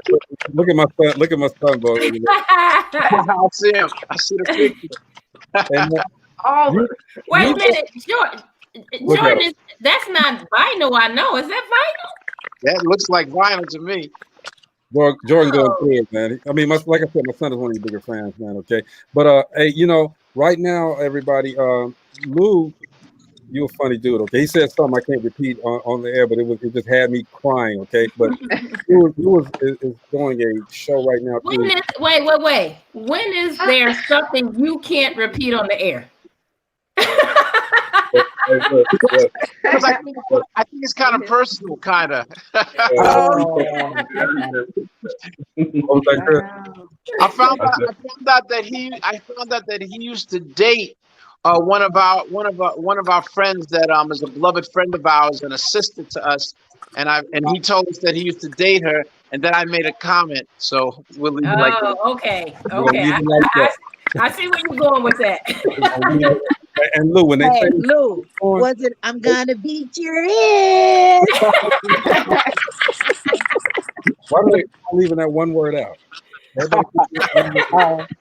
I knew what it was for real. Everybody, that's all right. This after, y'all know this Dope Living After Dark. So say what we're doing. Yes, it's Dope Living After Dark. I was saying. This one thing they don't know about Lou, and not just Lou, him, Paul, and B. They do a lot of producing for other artists. You know what I'm saying? That they don't get the recognition for what they should. I tell him this every time we talk on the phone, man. Like, he's the one that gave me the backstory on Nicki Minaj. He's the one that gave me the backstory on NSYNC, the backstory on Backstreet Boys, and all of that. You know what I'm saying? So they do more than I'm just gonna kick your freaking ass. They do way more than that. They do way more. Yeah. Even if you Google our name, like a lot of the millennials might not know. They know us more for House Party, but Full Force is 6 members. Myself, Paul Anthony, B-Fun, the 3 guys that was in House Party. Then you got our 3 cousins, Baby Jerry, Shy Fine, Kurt. And the 6 of us is Full Force, and we write and produce, and we perform our own stuff. Like we did the song "Ain't My Type of Hype," which was the big song in House Party, Full Force.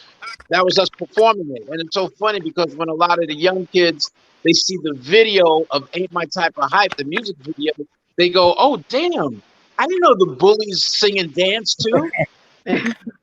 Or they'll go, damn, so the Bullies be doing that song and they can't even get into the own party where they're jamming their music. So, you know. Right. Yeah. Yeah, but I knew your music before I knew House Party. Yeah, a lot of people. Nicki Minaj, Lisa, Cult Jam, Patrick Bell, James Brown. The list goes on and on and on and on. So we're proud of that resume as well. As much as I love House Party, big bro, like I said, it's like we holding a regular conversation. You know I like your part in Who's the Man, bro. And Who's the Man? Oh, yeah. I was in a movie in Who's the Man, too, which was cool. I played the guy, they called him 40, and that movie was with Dr. Dre and Ed Lover, Bernie Mac, Ice-T, and I played another crazy character in that one, too. So, you know, the movie stuff is great, too. The music is great, and it just keeps us thriving, you know?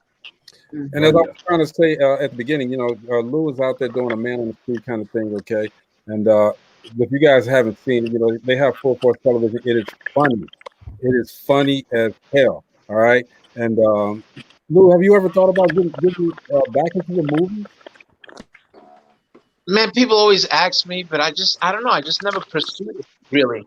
I just stick in with my brothers and cousins, the whole Full Force thing. But hey, it's never too late, you know. Because I think I'm a natural in it, basically. Because I studied in college and everything like that. And me and my brothers used to do plays in our home. I used to write them. We used to do them. Like, people don't know, but all the lines in House Party, you know, we wrote ourselves. I created Kick Your Freaking Ass and I smell presents, Christmas presents. I made all that up, you know. That's what's up, man. But we just want to, you know, give you, you know, because people don't give these celebrities, and I'm gonna call you celebrity if I hope it doesn't embarrass. They're flowers, man. Okay. As I said, I brought my son up on some Full Force. Seriously, he'll tell you. He'll matter of fact, he'll get up and do some dancing from that movie as well. And he's a big dude. He's a big dude like back there, man. He's a big dude. But we wanna make sure that everybody, because you guys are touring now too, right? You're doing shows all over, right? You doing what? You're doing shows now, aren't you? Well, not now, not with COVID, too. But before, I mean, you know.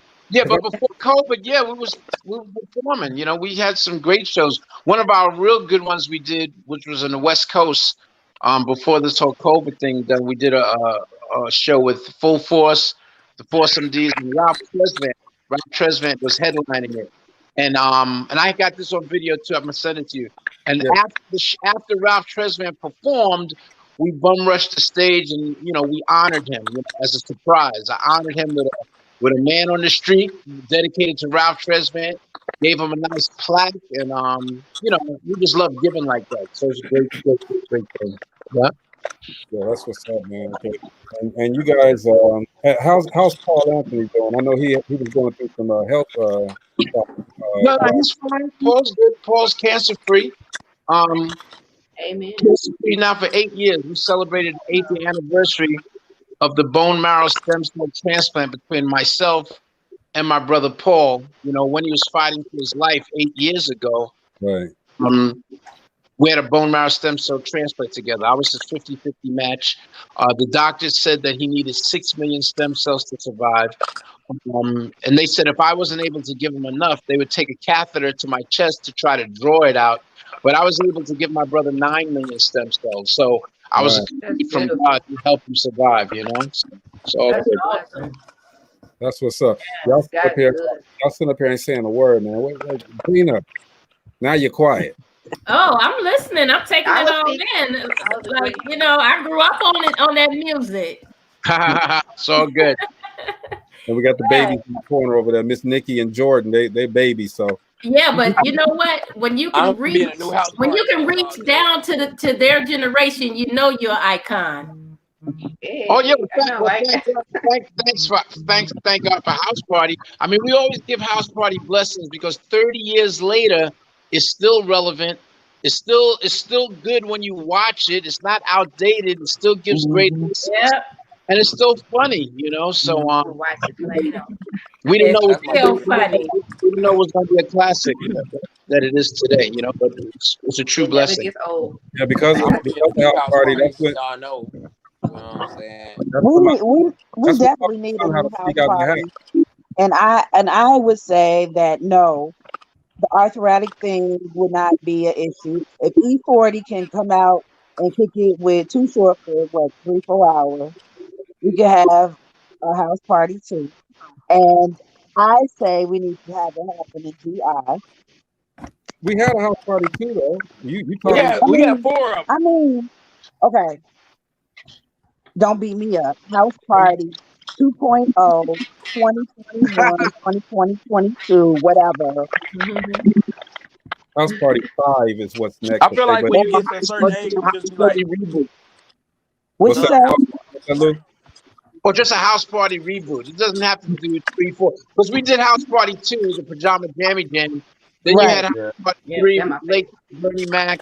Then they had 4, which went straight to DVD, and that was it, pretty much. That was with Immature. Then they came out with another house party after that. Yeah, house party. that one was garbage. That movie was. Garbage. Hey, Yeah, so we got to do the house party reunion. We got to do a reunion. So, Yes, Lou, what's next for you, bro? Well, man, we're just gonna keep on doing what we're doing. You know, we're gonna be doing some podcasts and just some different things, more music, and who knows, we might do another movie. I know we're doing a celebration on February 27th, which will be online. It's a house party reunion. Happy birthday! Happy early birthday! We're doing like a house party reunion that's going to be given by the Apollo Theater. So stay tuned for that. February 27th, with a lot of the original cast members and stuff. So I have a question for you, Lou. Where does your heart lie? Is it the music or is it the acting? Well, I love them both. But we started in music. I've always loved acting from when I was little. So, you know, I do love them both, you know. So, you know, it's all good both ways. The arts. But guys, check this out. I'm going to get ready to dip because I got something to do at 10 o'clock. But this is what I want to tell all you guys. To stay safe and you and your families stay safe. This is crazy last year leading into this year. And let us always support one another. And let us also hold in prayer. For those of you that don't know, the group Houdini, which is the classic group Houdini, but one of the members had passed away, Ecstasy. He was a good person. They had a great memorial service for him yesterday, actually, online, and they streamed it. So God bless Ecstasy's family and condolences to Ecstasy. And just now, I don't know if you guys heard, but Dr. Dre. Yes. It's in our prayer. I'm praying for him. Always supporting one another, you know. Always Thank you for supporting us, man, and coming on the show. Thank you, and the same to you. You stay safe as well. Blessings and love. Blessings. Yeah, God bless. Thank you. And listen, one last thing. I just want all y'all to stay innocent like me. Peace. Hey, man. Hey.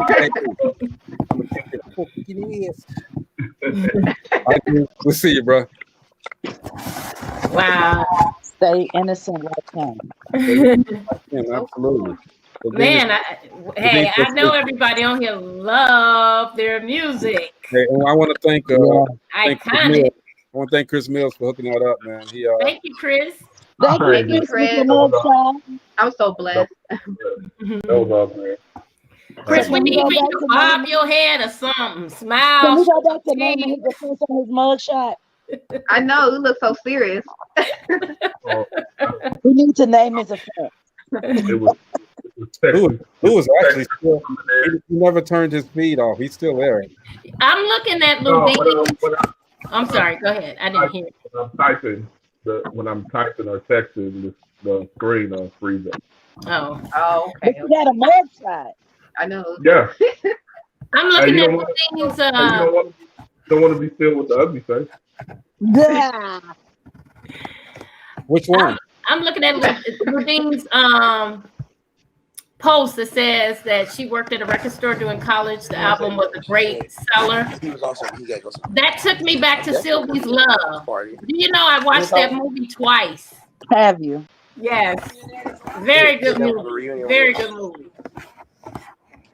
So yeah, we want to thank again Bowlegged Lou for coming on and sitting in with us for a minute, sitting with the crew for a second, okay? Yeah, half lit. We gonna make a new house party. You feel me? Colin already look like kid, and I'm already play, so we might as well. You know? You gotta grow your hair out. Yeah, I'll do it. You know what I'm saying? Ain't nothing. I'll grow it out real quick. But hey, you know what, Chris? Honestly, he's been talking about doing that for a minute though. Doing a house. I've been. But mine's not gonna be trash.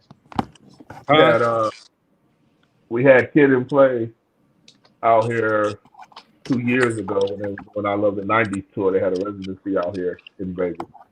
And I talked to him about it briefly. And I always talk to Lou about it. Like, we need a new house party or we need a house party reunion. We just need something. No, we need a full course movie. You know what I'm saying? Yeah, we do. But you need to find Christopher Martin too. Who's that? Which one's Eraserhead? Christopher. Yeah. Oh, that's Reed. You need to find him. Get Chris Reed on here. If you ever talk to Christopher Reed, that's the last person I got to talk to. Yeah, he lives in California. You know, he do comedy now. Yeah, I know. Make that call. I his sister yesterday. He's a weed head and that's something. Well, Chris. I mean, he got his own strand of weed. He got his own strand and everything. Make that call, Chris. His what's the name is called Kid and Smoke. I think that's the name of it. Oh, that's his strand. Mm-hmm. Wow. But hey, it's always good when we can get some of these guys. We reach back, get some of these guys to come on, chop it up with us for a second or two. So we again want to thank. Get Snoop on here. Snoop. You know, he just did a. Who was Snoop probably up there? You know, he just did a thing where he did a like sort of like a 21 question, and they asked him where he smoked weed at. It was so hilarious. It was so hilarious. I'm telling you, you need to get him on this show. Make that call, Chris. When you get back from Miami, make that call. We need Christopher Reed. We need Snoop. I'm gonna start calling some folks too, man. Get them on here so we can maybe once a week have somebody on here break the monotony. You know what I mean? But everybody, I need everybody to remember. Thursday, Friday, we got this music thing going on. Send in your tracks. Send them to us in my inbox so we can check y'all out. How am I going to send in my tracks? Then I'm going to be missing some hair. No, Jocelyn. No. Oh. But right now, I know there's a bald horse in Gary. waiting on you to get them extensions back, okay? Hello? Messing with you, man. Nikki, where you go? Nikki, come on. I need somebody to talk about. She don't want you talking about her. Well, I love you guys. Wait a minute, before you go.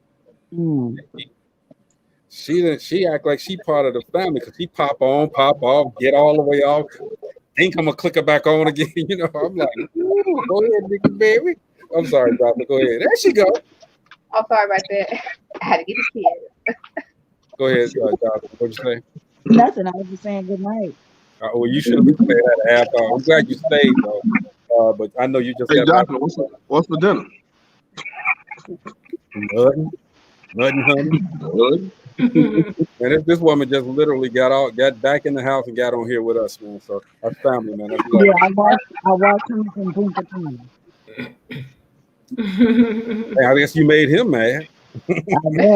He dipped off. But that's what's up, man. Appreciate you, Jocelyn. You get some sleep. You get some rest. Welcome back. Yeah. I'm ready. What the hell just happened, Jordan?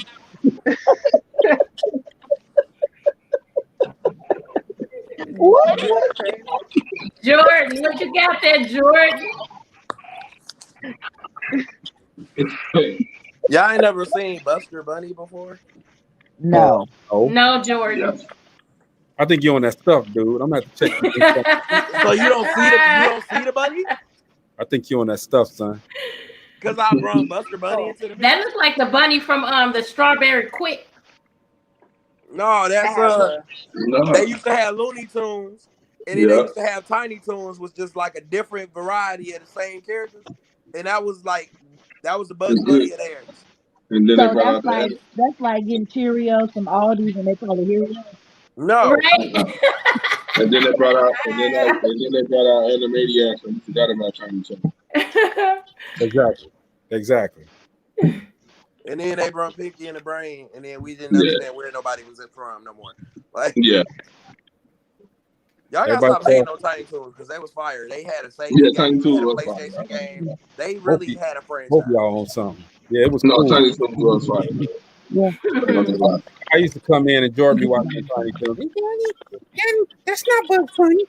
I used to rush home just to watch Chili Willy, man. That was my doctor. He said Chili Willy. He said the little penguin, y'all. Oh no. I remember Chili Willy. Buster Bunny. I ain't gonna lie, man. When I was at Beverage School in Gary, I used to walk home for lunch so I could watch DJ and Dirty Dragon. Stop it. So they was on twice a day. They was on at 12 o'clock. I remember them too. At 3 o'clock. I used to come home so I could watch Cargo, all of that. Clutch Cargo with the lips that moved, but the face didn't. You know. Mine was Pink Panther. No, these were the lips for Clutch Cargo. It was these joints. This was Clutch Cargo. That was Clutch Cargo. That's crazy, man. What, Jordan? What I do? What? Hey, y'all. My son and I have a tradition. Every holiday, man, we go in on each other. It's the most funniest stuff y'all ever want to see. We talk about each other. We talk about each other's mama. Isn't that your grandmother? Isn't that your grandmother? Right. I'm gonna go get you. Not that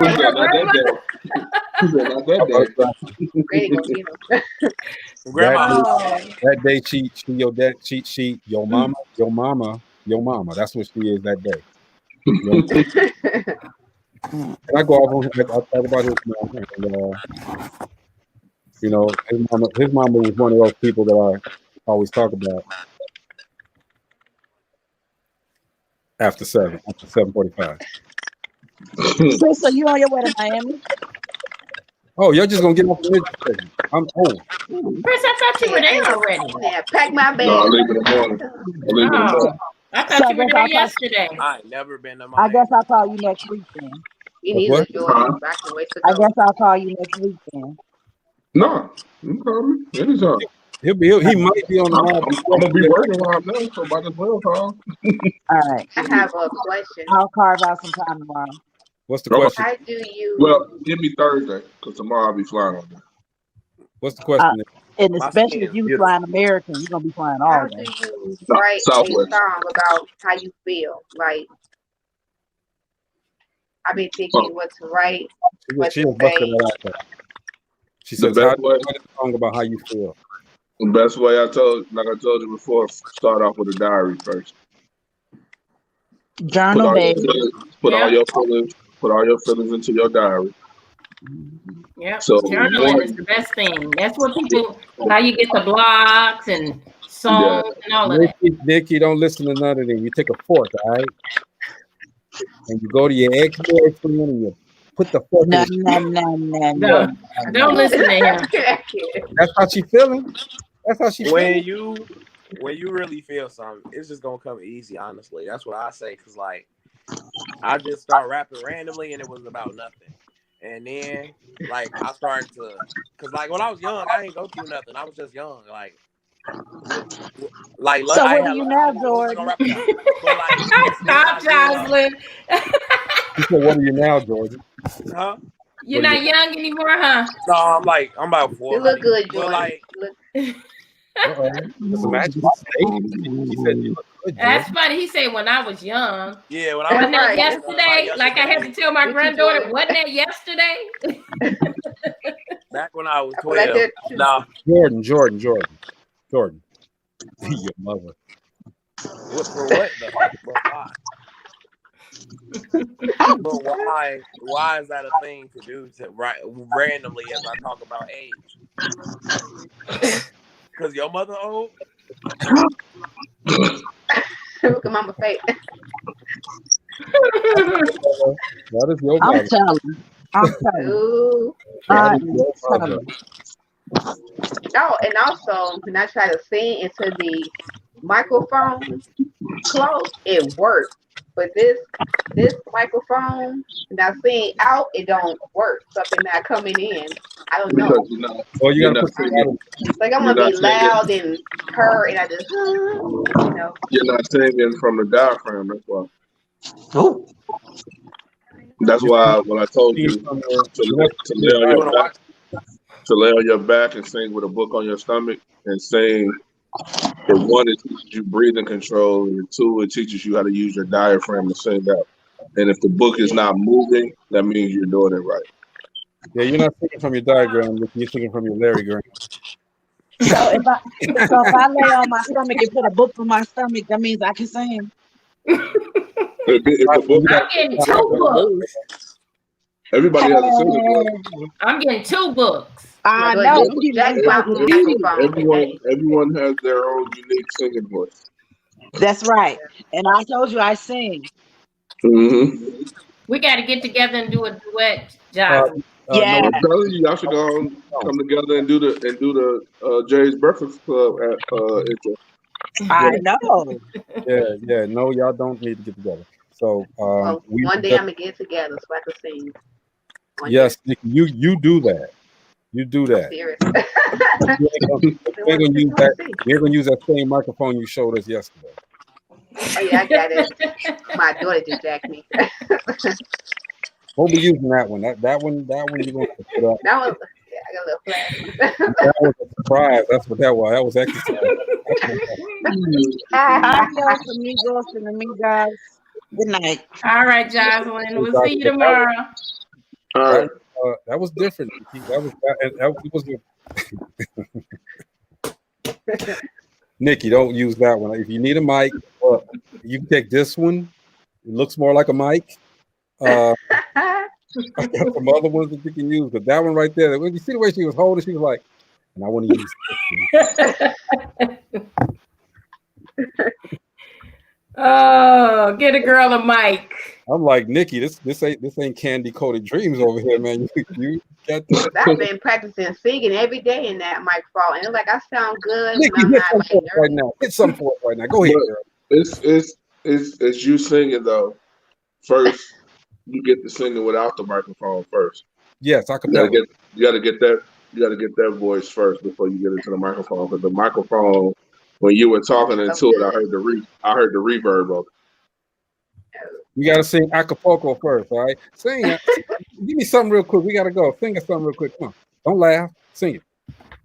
Okay. It better. Do a duet. Do a duet with Greg. Let's go. I got you. Right on, bro. Let's go. I'll join in. Whatever song you sing, I join in. Let's go. Okay. Let me see. I'll touch you. When I first saw you, I already knew there was something inside of you. Something I thought that I would never find. Angel of mine. I look at you, looking at me. No, I know where things are free. Like that. Huh? You singing from your neck. You singing from your throat. Yeah. You're not singing from your diaphragm. Oh. That's not your singing voice. Nikki, you gotta take that deep breath. Matter of fact, put your hands on your stomach so you can feel that it's coming out. If you put your hand on your neck, your hand will be going like this because it's all coming out. Put your hand on your stomach. You sounded okay now. Don't get me wrong. Yeah, I sound okay. Do this. Do this on YouTube. Just look up singing lessons on YouTube. Who that in the background? Who that in the background? Who that in the background, nigga? Get off of mute. I'm gonna take you off of mute myself. Who that? In the background? Who that? Okay. Oh, she gone now. Who that? I bet. My brother. So your brother is that the one I know? Mm-hmm. Tell him I said what's Melvin. up. Oh, that's the other. That's the one that can sing, right? No. Yes. My brother Corey. His Facebook name is Diddy. He actually can sing. Corey. He can sing We good. talked about that. My bad. Have you talked to him?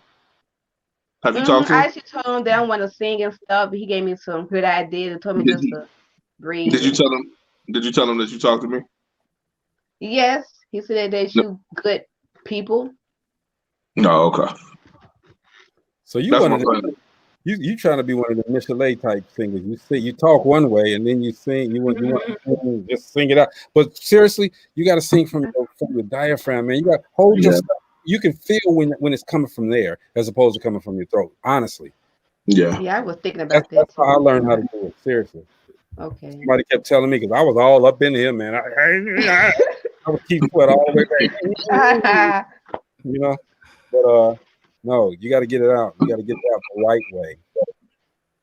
So just practice that. Stand up, like you said. Put some on your stomach. Put the books on your stomach. Stand up and take a deep breath. I probably think better standing up than sitting down. Let's do it right now. Grab that microphone while you're at it, okay? The red one with the sparkles and all of the silvery stuff on it, okay? The one that cuts on and it vibrates. But look, hey everybody, this is Dope Living TV Live. We enjoyed you guys today. Want to thank Oleg and Lou from Full Force for coming on. Chris, thank you for hooking that up. All right, some big things are going to come out of that. Matter of fact, well, I won't say too much more, but we enjoy talking to you guys. We enjoy giving you guys what we have, okay? And that's just a lot of great conversation, a lot of camaraderie, a lot of family, all right? Nikki, sing us out of here.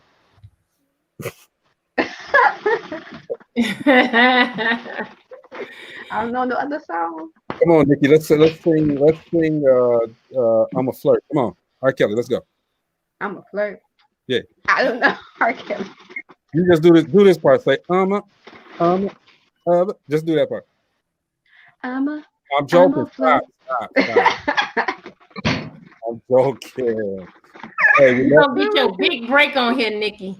You are gonna get your big break. We're gonna make sure of that, okay, Nikki? We love you, okay? Hey, this is practice. Keep practicing, Nikki. You're doing good. You are. Just sing from the stomach and get out the throat, all right?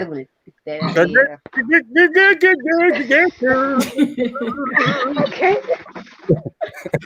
Hey, look, this is Chris Mills over here, man. On his way, have a safe flight, brother. No, yeah, thank you, bro. Chris. Get some sun. Safe flight. Get some sun back, Chris. Get some heat back, some sand back. Chris, you want to be here tomorrow?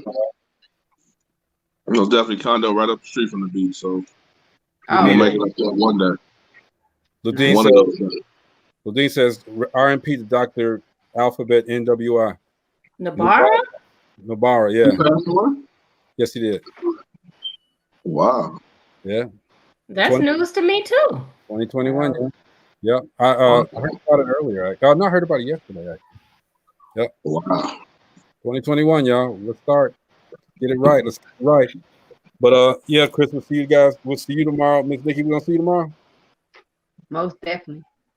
You gonna sing for us? Yes. What you gonna sing? I may try to sing James Brown Hot Pants for us tomorrow, okay? I don't know. Huh? That's that clip. I don't know. We all gonna sing tomorrow. Everybody got to sing a song tomorrow. Y'all in my wheelhouse now, bro. Yeah. Y'all sure y'all want that? Yeah. Hey, what you got? Nope. She said nope. She did that quick. I never said. She like, I'm out. No, she got to get a candy coated microphone ready. That's what she. No. And y'all hear when she turned that on? It's gonna say. I'm like, that's not the microphone that you have there, okay? But anyway, everybody, that is Chris Mills. Have a safe flight, brother. That's my definitely, bro.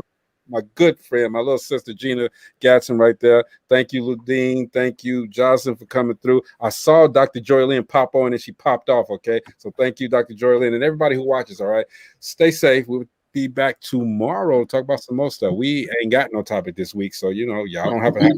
Hopefully I need to check on that again. Hopefully we'll have some decisions made. Yeah. The Georgia situation. It's really tight right now. Both Republicans in the lead right now, but not by much, by a small margin. Wow.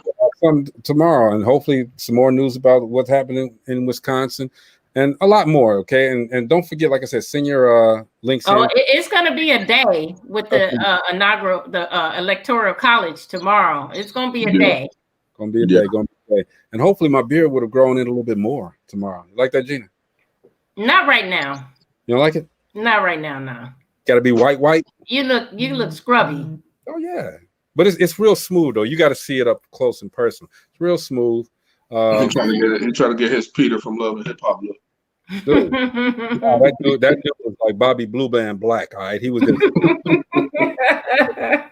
that dude was Bobby Brown Black. He was just like no, not Bobby Brown Black. that dude like black. Wow. He was just dark. He was another shade of black. All right. All right. Anyway, for the past 5 minutes, I've been trying to get off the air. This is the Dope Living Live TV team.